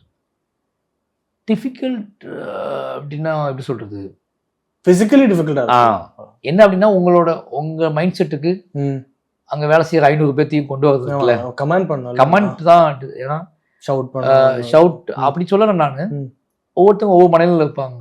இப்ப நீங்க ஆர்டிஸ்ட வந்து உங்க கேரக்டரா சேஞ்ச் பண்ணணும், அவங்களுக்கு மட்டும் தான் தெரியும்ல, அவங்க தெரியும்ல. அப்ப என்ன பிரச்சனை ஆகும்னா, பேசிக்கலி என்னைய மாதிரி கிரியேட்டருக்கு என்ன பிரச்சனைனா பொலிட்டிக்கலாவே டிஸ்டர்பன்ஸிங் ஆகும். ஏன்னா நீங்க இப்போ நீங்க இருக்கீங்க, நான் உங்களை சூஸ் பண்ணி ஒரு ஷார்ட் வைக்கணும்னா எனக்கு உங்களை பத்தி உங்களுக்கு கொடுக்கப்பட்ட ஒரு கேரக்டரை வச்சு நான் பொலிட்டிக்கல் ஐடியாலஜி வச்சிருக்கேன், நீங்க இதுக்கு ஆப்போசிட்டான வாழ்க்கையை வாழ்ந்துட்டு இருப்பீங்க. ஓகேங்களா, அது நான் ஒன்றும் செய்ய முடியாது. அப்போ நான் சிங்க் பண்ணி அதை புரிய வச்சு அதை நடிக்க வச்சு அதை வாங்குறதுக்குல அதுவும் சிக்கல் தான். அப்போ என்ன ஆகுது அப்படின்னா, நமக்கு ப்ராசஸ் அப்படிங்கிறது நம்ம அதை கிரியேட் பண்றது தான். உள்ளுக்குள்ள நமக்கு கிடைச்சிச்சா கிடைக்கலையா அப்படிங்கிறது அது வேற விஷயம். ஆனா அதெல்லாம் செட் பண்ணி கொண்டு வந்து அதில் அன்னைக்கு ஃபுல்லாக ஷூட் பண்ணி முடிக்கிறதுக்குல, அன்னைக்கு மழை வரலாம், மழை வராம போகலாம், அன்னைக்கு கேமரா ஒக்காம போகலாம், அன்னைக்கு ஆர்டிஸ்ட்டுக்கு அடிபடலாம், ஆர்டிஸ்ட்டுக்கு மூடலாம் போகலாம், இப்படி நிறைய சிக்கல் இருக்கு. அன்னைக்கு ஒரு கன்டினியூட்டி பொருளை மிஸ் பண்ணிட்டு வந்திருப்பான். இப்படி எல்லா ஷூட்டிங் ஸ்பாட்லையும் என்ன நடக்குமோ அது நடக்கும். இதுக்கு இடையில பட்ஜெட்னு ஒன்று இருக்கு, இந்த டேஸ்ல முடிச்சு கொடுத்துருங்க. இந்த பட்ஜெட்டு கூட பெரிய பிரச்சனை, ஆர்டிஸ்ட் டேட். அவங்க நிறைய படத்தை நடிச்சிட்டு இருப்பாங்க, நான் கெட்டப் சேஞ்ச் பண்ண முடியாது, முடிச்சு அனுப்பிடுங்க. அப்புறம் நம்ம என்ன பண்ணுவோம், ஓடுவோம். இன்னைக்கு ஒரு நாள் தாங்க இருக்கு, நாளைக்கு அவள் இல்லைங்க, ம் அவள் பிடிச்சி வந்து சொல்லுவா நம்மக்கிட்ட வந்து, நாளைக்கு அவள் இல்லைங்க, நீ எப்படியா முடிச்சு அனுப்பிடுங்க அப்படின்ட்டு. அப்போ அந்த அதுக்காரம் ஓட ஆரம்பிப்போம். ம் அப்போ வர வெள்ள மாட்டினோம்லாம் சண்டை தான். ம் போ போ போ போ போ போன்னு ஒர்க் பண்ணிகிட்டே இருப்போம். இப்படி நிறைய ஒரு கிரியேட்டருக்கு ஒரு டைரக்டருக்கு சும்மா லூஸாக அவனுக்கு ம் ஓடிக்கிட்டே இருக்கிறதுக்கும் வேலை செஞ்சுக்கிட்டே இருக்கிறதுக்கும் சண்டை போட்டுகிட்டே இருக்கிறதுக்கும் நிறைய ப்ராசஸ் இருக்கு பின்னாடி. ம் நீங்கள் தோற்று போனால் கரெக்டாக பண்ணணும் அப்படின்ட்டு போயிடுவாங்க. ம் நீங்கள் கொடூரமாக பண்ணி ஜெயிச்சா கூட அவன் வேற லெவல் லெஜெண்ட் அப்படின்ட்டுருவாங்க. ம். ஓகேங்களா? வெற்றி தோல்வி தான் இங்கே விளக்கத்தை வந்து யாருமே கேட்க போகிறது கிடையாது. அப்போது சக்ஸஸ் அப்படிங்கிறதுக்கு அப்போ ஒருத்தங்க போகிறாங்க, ஒருத்தங்க இல்லை, இவ்வளோதான் இருக்குது, இவ்வளோதான் பட்ஜெட்டு, இவ்வளோதான் இடம், நாளைக்கு இந்த லொக்கேஷன் இல்லை, நாளைக்கு மழை ஆரம்பிச்சிருது, புயல் ஆரம்பிச்சிருது அப்படின்னா ஆமா. ஒரு கிரியேட்டர் அதுக்கு ரெடி ஆக வேண்டியது இருக்கு. ஆனா அந்த டைம்ல பிரெயின் ஒர்க் ஆகும். அதுக்கு ரெடி ஆகணும். ஆமா. ஆமா, இப்போ கர்ணன்லாம் வந்து கொரோனா லாக்டவுன் போட்டாங்க. ம். கர்ணனோட ஃபர்ஸ்ட் ஹாஃப் ஃபுல்லா திருநெல்வேலியில் எடுத்தோம். ம். அந்த கலவரம் எல்லாமே திருநெல்வேலியில் எடுத்தோம். தனுஷா போர்ஷன் மட்டும் சென்னையில் எடுத்தோம். ஆமா. ரெண்டையும் மேட்ச் எனக்கு புதுசு. அப்போ நான் வந்து செகண்ட் படம் தான் பண்றேன். ம். அவ்வளோ பெரிய கிரௌடோட திருநெல்வேலியை கொண்டு வந்து ம். தனுஷா கூட மேட்ச் பண்ணணும். ம். அப்போ இந்த வேகம்லாம் இருக்குல்ல, அப்போ உங்களுக்கு புரியாது இல்ல, ம். நம்ம கரெக்டாக தான் எடுக்கிறோமா, கரெக்டாக தான் மேட்ச் பண்றோமா, அது வேற இடம். இப்போ நான் பிறந்து வளர்ந்த ஊர்ல நடந்து வர மாதிரி நான் யோசிச்ச ஷாட்டை இங்க ஈபி எடுத்துட்டு இருக்கேன். ஓகேங்களா? ஆமா. அப்போ அதோட கரெக்டிங் ஷாட்டை நான் அங்கதான் எடுக்கிறேன். ம். அங்க ஒரு பொண்ணு பார்க்க இங்க ஒரு ஷாட் எடுக்கிறேன். ஆமா. ஓகேவா? திருநெல்வேலியில கிளாக்குளங்கிற ஊர்ல ம். தனுஷாரை பார்த்த ஒரு பொண்ணோட ரியாக்ஷன் ஷாட்டை தனுஷாருக்கு நான் ஜிபிபில எடுக்கிறேன். ஆமா. அப்ப என்ன ஆகும்னா உங்களுக்கு சினிமா வாங்க கத்துக்குறீங்க. நீங்க ம். சினிமாங்கிறது ஒரு டெக்னிக்கலான ஒரு மீடியம் தான். ம். உன் லைஃப் அதுக்குள்ள நீங்க மெர்ஜ் பண்றீங்க, உங்களோட கதையை மெர்ஜ் பண்றீங்க, உங்களோட எமோஷனல் மெர்ஜ் பண்றீங்க. அப்போ டெக்னிக்கலா நீங்க அதை கத்துக்க வேண்டாம் தான். டெக்னிக்கலா உங்களுக்கு ப்ரெஷர் வரதான் செய்யும். ம். அப்போ டெக்னிக்கலான ப்ரெஷரை நம்ம வந்து ஹேண்டில் பண்ணி தான் ஆகணும். ம். நான் இப்படியாப்பட்ட டைரக்டரு, நான் இப்படியாப்பட்ட பொலிட்டிக்கல் படம் எடுக்கிறேன், நான் இந்த மாதிரி ஸ்டைலில் இருக்கிறேன், ம். நான் இப்படி, அதெல்லாம் கணக்கு கிடையாது. டெக்னிக்கலான ப்ரெஷர் எல்லாத்துக்குமே உண்டு. ம். அது நீங்கள் ஒன்றும் செய்ய முடியாது. ம். அது எப்போ நடக்கும்னே தெரியாது. இப்போ நம்ம இன்னைக்கு நாளைக்கு காலையில் எனக்கு ஷூட்டு, ம். நாளைக்கு காலைல போனதுக்கப்புறம் தான் என்ன பிரச்சனைன்னு எனக்கு தெரியும். ஆமா. அது புது ப்ராப்ளம் புது ப்ராப்ளம் பண்ணாம இருக்க எதுவுமே எனக்கு தெரியாது. எல்லாம் ப்ராப்பராக போயிட்டு இருக்க மாதிரி தெரியும். காலைல இறங்கும் போது தான் தெரியும் ஒரு சாதாரண ஒரு பாக்ஸ் வந்திருக்காது. ஆமா. ஒரு சாவி வந்திருக்கா. ஆமா. அது அது எங்கேயோ இருக்கோ, வந்துகிட்டு இருக்கும்பாங்க. நம்ம அதுக்கும் மைண்டா ரெடியாக வேண்டியதான். ஸோ இதே மாதிரி நீங்க சொல்லியிருக்கீங்களா how important Ram sir is for you. அதே மாதிரி ராம் சார் உங்ககிட்ட சொன்ன ஏதாவது விஷயம், I you telling your assistance? இல்லை, ராம் சார் பையன் பெருமாளில் வந்து ஃபர்ஸ்ட் டே அப்படி ஷூட் பண்ண ஆரம்பிச்சிட்டேன். ஒரு 3-4 டேஸ் ஷூட்டில் என்னோட கேமராமேனு என்னோட டீமுக்குலாம் அது புரியல. ஸ்கிரிப்டில் ஒன்று இருக்குது, ஆமாம், யூ டேக் வேற ஒன்று எடுத்துகிட்டு இருக்காப்புல, சினிமா தெரியல, அந்த மாதிரி நினைக்க ஆரம்பிச்சிட்டாங்க. ஒரு மிஸ் அண்டர்ஸ்டாண்டிங் வந்துச்சு, கான்ஃப்ளிக்ட் வந்துச்சு என்னோட டீமுக்கு எனக்குமே. என்ன இஷ்யூஸ்னால் ப்ராப்பரான சினிமா தெரியல, இஷ்டத்துக்கு தோன்றலாம் எடுக்கிறாப்புல, படம் வந்து காலி, படம் சினிமா தெரியல உங்களுக்கு அப்படின்னு நிறைய இஷ்யூஸ் வந்துடுச்சு. அப்போ எனக்கு அது பயமாயிடுச்சு. நம்ம இன்னைக்கு அது கரெக்டுன்னு தெரியுது, அப்போ அன்னைக்கு அப்படி தெரிஞ்சுக்காதுல்ல. அப்போ எங்கள் டேரக்டருக்கு நான் ஃபோன் பண்ணி ஒரு நைட் ஒரு கிட்ட பையன் ஸ்டார்ட் பண்ணி ஒரு 4 நாளில் ஃபோன் பண்ணி பயங்கரமாக ஃபீல் பண்ணி அழுத. சினிமா எனக்கு வரல, சினிமா எனக்கு தெரில, இல்லை சினிமா தெரிலன்னு சொல்கிறாங்க, சப்போர்ட் பண்ண மாட்டேன்றாங்க அப்படின்னு சொல்லி. இப்போ எங்கள் டைரக்டர் என்கிட்ட சொன்னார், உனக்கு உன் கதை தெரியும்ல, தெரியும், நீ உருவாக்குற கேரக்டர்ஸ் தானே தெரியும், அவங்க என்ன பண்ணணும் உனக்கு தெரியும்ல, தெரியும், உங்ககிட்ட கேமரா இருக்குது, ஓகே, அந்த கேமராவில் சுவிட்ச் ஆஃப் எல்லாமே ரெக்கார்ட் ஆகும். அது எந்த கட்டத்துக்குள்ள ரெக்கார்ட் ஆகணும், எந்த கட்டத்தில் ரெக்கார்ட் ஆகக்கூடாது, இதெல்லாம் உனக்கு தெரியும்ல, தெரியும், நீ உன் பாட்டு சுவிட்ச் அமைக்கிட்டே இரு. அங்கே நடக்கிறத உனக்கு உன் விஷுவல் இருக்கிற மாதிரி, உன் மண்டைக்குள்ள இருக்கிற மாதிரி, நீ காட்டுன்னு நினைக்கிற மாதிரி அங்கே நிகழ்வுதான்னு மட்டும் பாரு. அது நிகழ்ந்தான் உன் படம், உன் படத்தை எடுத்துட்டு வா, ஓடுங்களா அப்போ பார்த்துக்குவோம் அப்படின்னு சொல்லி வச்சுட்டாரு. இதுதான் எனக்கு கற்றுக்கிட்டது. டெக்னிக்கலான வேர்ட்ஸ் இல்லை என்கிட்ட. டெக்னிக்கலாக சினிமாங்கிறது கிராஃப்ட், சினிமாங்கிறது பயங்கரமா இப்படி ஷார்ட் ஆர்டர் இப்படி அப்படின்லாம் உங்களை பேசுறதெல்லாம் யோசிக்காது. சினிமாங்கிறது பலதரப்பட்ட உலகத்தின் எல்லா ஆர்ட் ஃபார்ம்ங்கிறது உலகத்துல எல்லா மனுஷனுக்குள்ளேயும் இருக்கு.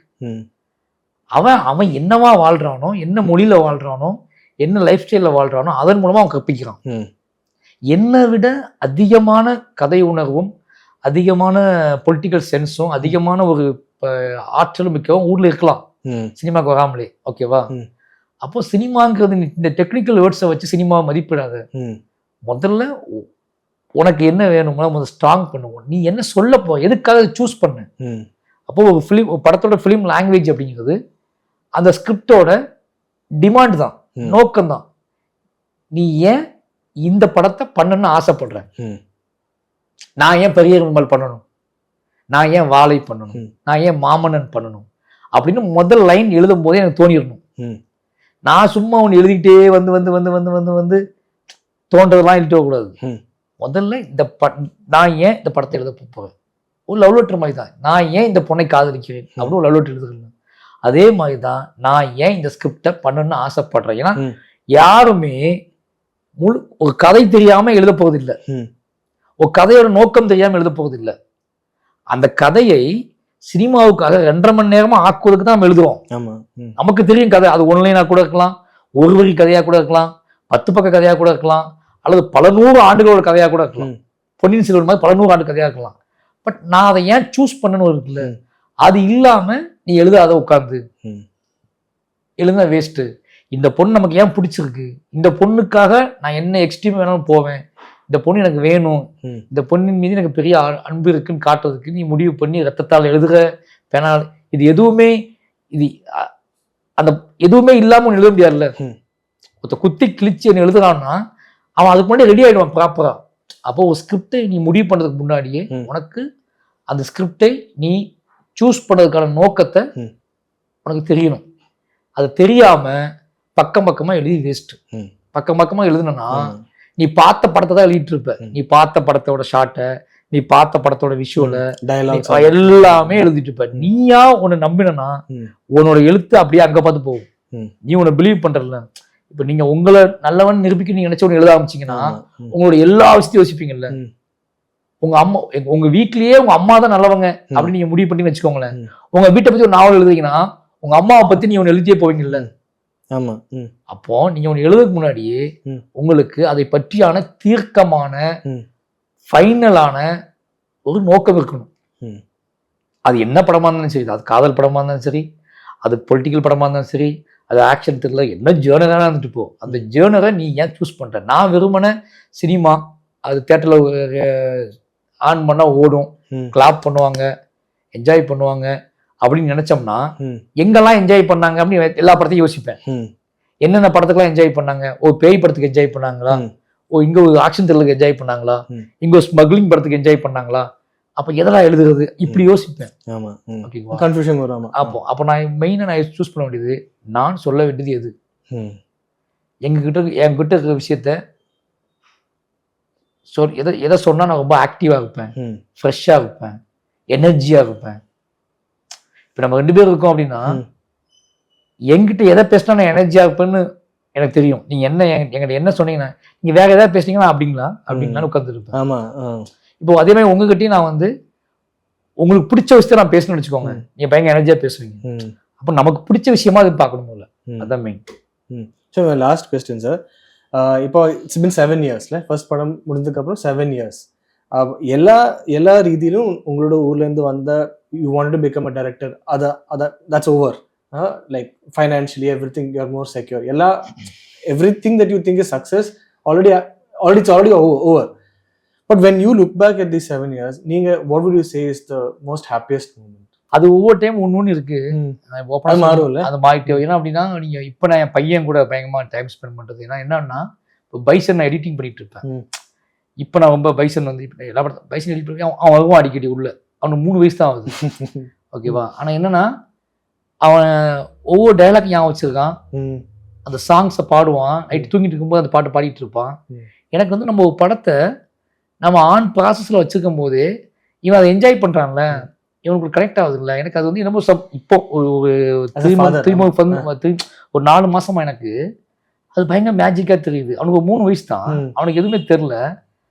ஆனால் நான் சும்மா ஷூட்டிங் போயிட்டு வந்தாலே ஏதோ ஃபோட்டோஸ் பார்த்தாலோ அவன் சில விஷயத்த இதான் அதான்ப்பா இது அதான் நம்ம கேட்பான்.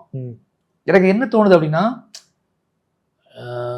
நான் என்னோட ஜென்ரேஷனில் அது நான் உருவாக்குன ஒரு ஜென்ரேஷனில், அப்போ அவனோட ஒவ்வொரு கேள்விகளுக்குள்ளே என்ன இருக்குன்னு நான் பார்ப்பேன். இவன் எதை பற்றி கேள்வியை எழுப்புறான் அப்படின்னு சொல்லி. அப்போ நான் என்னை வச்சு நான் பார்க்கும்போது ஓகே ஒரு அச்சீவ்மெண்ட்டாக நான் அதை பார்க்குறேன். எனக்கு என்னன்னா நம்ம எப்போவுமே நம்ம என்னதான் சம்பாதிச்சாலும் சரி, என்ன பண்ணாலும் சரி, நம்மகிட்ட இருந்து வரக்கூடிய ஒரு தாட். ஆமா, சரியான விஷயம் என்ன அப்படின்னா, நீ உன் மூலமா இந்த சமூகத்துக்கு வரப்போற ஒருத்தன் எப்படி இருக்கான் அப்படின்னு ரொம்ப முக்கியம். அவன் பிழையானவனா இருந்துட்டான்னா நீ எவ்வளவுதான் நல்லா பண்ணாலுமே, நீ என்னதான் இது பண்ணியிருந்தாலுமே, ஒரு பிழையான ஒருத்தன் சமூகத்துக்கு கொடுத்துட்டு நீ போனேன்னு வச்சுக்கோங்களேன், ஒரு பிழையான செய்தியவோ இல்லை பிழையான உயிரையோ இல்லை ரொம்ப சமூகத்துக்கு ஒவ்வாத விஷயத்தை கொடுத்துட்டு போனால் அது மதிப்பே கிடையாது. அப்போ நாம இவ்வளவு கஷ்டப்பட்டு பேசுற பொலிட்டிக்கல், இவ்வளவு கஷ்டப்பட்டு உருவாக்குற சினிமா, ஆர்ட் ஃபார்ம் எல்லாமே நம்ம வீட்டுக்குள்ள இருக்க குழந்தைங்களுக்கு எனக்கு என்ன பெருமை தெரியுமா, என்னுடைய எல்லா படத்தையும் என் குழந்தைங்க கூட பார்ப்பேன் நான். ஒரு கிரியேட்டருக்கு அதுதான் முக்கியம். அதுல என் குழந்தைங்க பார்க்க கூடாது, அவன் வெளியே குடிச்சு சொல்ல மாட்டேன் நான். நாங்க அதிகமா பார்க்குற படம், என் பசங்க கூட நான் பார்க்குற படம் என் படம் தான் வாங்கும். இப்ப நான் அதிகமா நீ கேட்டத கரெக்டான ஆன்சர் என்னன்னா, பரியம்பெருமாள், கர்ணன், மாமன்னன், வாழை, இப்ப பண்ற பைசன், இந்த 5 படத்தையுமே நான் வீட்டுல பார்த்தேன்னா என் பசங்க கூட தான் பார்ப்பேன். அப்ப என்ன ஆகுதுன்னு எனக்கு அதுவே பயங்கர ஒரு பெருமையா இருக்கு, அது பயங்கரமான ஒரு ப்ரைடா ஃபீல் பண்றேன். ஏன்னா ஒளிவு மறைவு இல்லாம அவங்களுக்கு காட்டுறாங்களே. என் ஒய்ஃபுமே படத்தை காட்டாதுன்னு சொல்ல மாட்டாங்க. அப்ப அப்படியாப்பட்ட நம்ம படங்கள் நம்ம எடுக்கிறோம், நம்ம குழந்தைங்களோட நம்ம அடிக்கடி பார்க்குறோம். அப்போ ஒரு கிரியேட்டருக்கு அவன் படத்தை, அவனோட சினிமாவை, அவனோட சந்ததியோட உட்கார்ந்து தைரியமா பார்க்கக்கூடிய படங்கள் எடுத்தாலே போதுமானது. ஓகேங்களா? இவங்க எல்லாரோட படத்தையும் எல்லா குழந்தைங்களும் பார்த்துக்கலாம் கிடையாது. அப்போ நான் அதிகமா நம்புறது என்னோட படங்கள் எல்லா படத்தையுமே என்னோட குழந்தைங்களோட, என் அப்பாக்களோட, என் அம்மாவோட, யாரு வேணாலும் உட்காந்து என் கூட நான் உட்காந்து பார்க்கணும் முழு படத்தையும். அப்படி ஒரு படம் தான் எப்பவுமே எடுக்கணும். இதுதான் என்னோட ஆசை. எந்த காரணத்தை கொண்டு இவங்க பார்த்துக்குவாங்களோ. வாழை நான் ரொம்ப ஃபீல் பண்ணேன், அம்மா அப்பா பார்த்து என்ன சொல்லி நினைப்பாங்க, என்ன நினைப்பாங்கன்ட்டு. இன்னைக்கு நான் கடைசியாக ஃபைனலாக அந்த அம்மா அப்பா உட்காந்து படத்தை பார்த்து, அப்போ எல்லாமே எனக்கு அப்படிதான் ஆசை. எனக்கு நான் கிரியேட் பண்ணுறது பிஸ்னஸாக இருந்தாலும் சரி, அது பட்ஜெட்டாக இருந்தாலும் சரி, அது ப்ரொடியூசர்ஸோட காசு அவங்களுக்கு கலெக்ட் பண்ணி கொடுக்குது, இதெல்லாம் ஓகே. எனக்கு அது படைப்பு தானே. அது ஒரு 30 days இருக்குமா, அந்த பிஸ்னஸ் ஐடியாஸ், அந்த பிஸ்னஸ் பஞ்சாயத்து, அந்த மார்க்கெட் எவ்வளோ போச்சு என்ன போச்சுன்னு, அந்த 30 நாள் 40 நாள் அந்த 1 வருஷம் கழிச்சு அது ஒன்லி ஓன் என்னோட ப்ராசஸம் ஆகிடும். அது யார்கிட்டயும் இருக்கும், அது எந்த டிஜிட்டல் பிளாட்ஃபார்ம்லயும் இருக்கும், எந்த ஓடிடிலையும் இருக்கும். ஆனா அதோட விலாசம் நானாதான் இருப்பேன். என்னைக்கு ஒருத்தர் அந்த படத்தை பார்த்தாலும் இனிதான் திட்டுவான், அவன் புடிச்ச திட்ட மாட்டான். ஓகேங்களா? இப்ப நாளைக்கு வாழை ஒரு 10 வருஷம் கழிச்சு ஹாட்ஸ்டார் இப்ப பார்க்கலாம்னு வச்சுக்கோங்களேன், அவன் நேரம் என்னதான் தேடுவான், எங்கடா காயவன் அப்படின்னு தேடுவான். அப்போ நான் தான் அதுக்கு ரெஸ்பான்சிபிலிட்டி. அப்போ என்னோட படைப்புகளுக்கு நான் சாதனைக்கு ரெஸ்பான்சிபிலிட்டி. எங்க அது ஒரு படம், படமா பாருங்கன்னு நான் சொல்லவே மாட்டேன். ஒரு கிரியேட்டர் ஏங்க அது ஒரு மூட்ல எடுத்தங்க, அது அந்த வயசுல எடுத்தங்க, அந்த ரெஸ்பான்சிபிலிட்டி ஓடுறதுக்குல ஒரு படைப்பாளிக்கு தீர்க்கமான வீரம் அப்படிங்கிறது தன் படைப்பை தானாகவே நின்று கடைசி சாகுற வரைக்குமே அது என்னோட படம், அதுக்கு நான் தான், அதுக்குள்ள நடந்த பிழை திருத்த எல்லாத்துக்குமே நான் தான் பொறுப்பு அப்படிங்கிறத இல்ல. அவன் ஃபைட் பண்ணணும், அவன் கூட நிற்கணும், அவன் சுமக்கணும். அப்படின்னா தான் ஒழுங்கா அடுத்தது மூவ் போயிட்டே இருப்பான். Just cinema, you go to theatre, you enjoy, clap, vibe, okay, அது முடிஞ்சு போச்சு, நான் வேற ஒரு படம் காட்டுறவா அப்படிங்கிறத நான் ஏத்துக்க முடியாது. அப்படிங்கிற இடத்துக்கு நான் போகக்கூடாதுன்னு நினைக்கிறேன். அது ஏத்துக்க முடியாத விட அது அவங்க ஸ்டைல், நான் அது போகக்கூடாதுன்னு நினைக்கிறேன். நான் உருவாக்குற படத்துக்கு நான் சாகுற வரைக்கும், நான் செத்ததுக்கு அப்புறமும் என் பேர் இருக்கிற வரைக்கும் அது நான் தான் பொறுப்பு. அது என்ன மாதிரியான விளைவுகளை உருவாக்குனாலும் சரி, அது நெகட்டிவா இருந்தாலும் சரி, சொசைட்டிக்கு பாசிட்டிவா, நெகட்டிவா நான் பண்ற ஒரு படம் நெகட்டிவா மாறுது அப்படின்னா நான் அதை பாசிட்டிவ் நம்பியிருக்கேன். நான் அந்த படத்தை என் பாசிட்டிவ் நம்பி தான் அந்த படத்தை நான் கொடுக்குறேன். ஜஸ்ட் அது நெகட்டிவா மாறிடுச்சு வச்சுக்கோங்களேன், பின்னாடி நான் வெயிட் பண்ணுவேன். இன்னைக்கு அது நெகட்டிவ், ஓகே, ஒரு 10 years கழிச்சு ஒரு ஐடியாலஜி, ஒரு தத்துவம் அப்படிங்கிறது ஒரு வேளை உங்களுக்கு புரிய வரலாம். எஸ், இது அன்னைக்கு நம்ம அக்செப்ட் பண்ணாம விட்டுட்டோம் அப்படின்னு சொல்லி. அப்படி ஒவ்வொருத்தரும் ஒரு படைப்பு, அப்படிதான் நிறைய படைப்புகள் ஜெயிக்குது. அது நாவலா இருந்தா சரி, இன்னைக்கு நம்ம ஏத்துக்கலையேன்னு சொல்லிட்டு நம்ம ஃபீல் பண்ண முடியாது. நாம அதை நாம சுமக்கிறதுக்கு ரெடியா இருக்கணும். யார் தலையிலையா கொண்டு போடுறதுக்கு அவருக்கு பண்ணிட்டாரு இப்படி, இவருக்கு பண்ணிட்டாரு இப்படின்னு சொல்லக்கூடாது. இது ஏன் படம், அவ்வளவுதான். பிஸ்னஸ் ஓகே, அது பிஸ்னஸ்க்காக நம்ம ஒன்று பண்றோம், அதெல்லாம் ஓகே. பட் படத்துக்குள்ள ஒன்று இருக்கும்ல, நீங்க படம் பார்த்து முடிச்சும் போது நீங்க அங்க கைத்திட்டுவீங்க, இங்க கைத்திட்டுவீங்க, அங்க சிரிப்பீங்க, இங்க சிரிப்பீங்க, இதெல்லாம் பிஸ்னஸ்க்கு. படம் பார்த்து முடிச்சுட்டு வெளியே வரும்போது ஒன்னு தூக்கிட்டு வருவீங்களா வீட்டுக்கு, ஒன்னு இட்டு வைங்கல்ல, அது நான் கொடுத்தது. அது அந்த நான் பொறுப்பேற்றுக்கணும். நீங்க டெம்ட் ஆகி போனீங்கன்னா அது நான் தான் பொறுப்பு. நீங்க ஒரு விசாலமான அறிவோட வீட்டுக்கு போனீங்கன்னா நான் தான் பொறுப்பு. நீங்க ஒரு டிபேட் பண்ற ஐடியாவோட போனீங்கன்னா நான் தான் பொறுப்பு. நீங்க என்ன திட்டிக்கிட்டே போனீங்கன்னா நான் தான் பொறுப்பு. அப்போ நீங்க என்ன வீட்டுக்கு எட்டு போனாலும் நான் தான் பொறுப்பு. அந்த பொறுப்பை ஏத்துக்கிறதுக்கு ஒரு படைப்பாளி தயாராகவே இருக்கணும். Thank you so much, sir. Thank you. I hope Bison becomes a movie like that.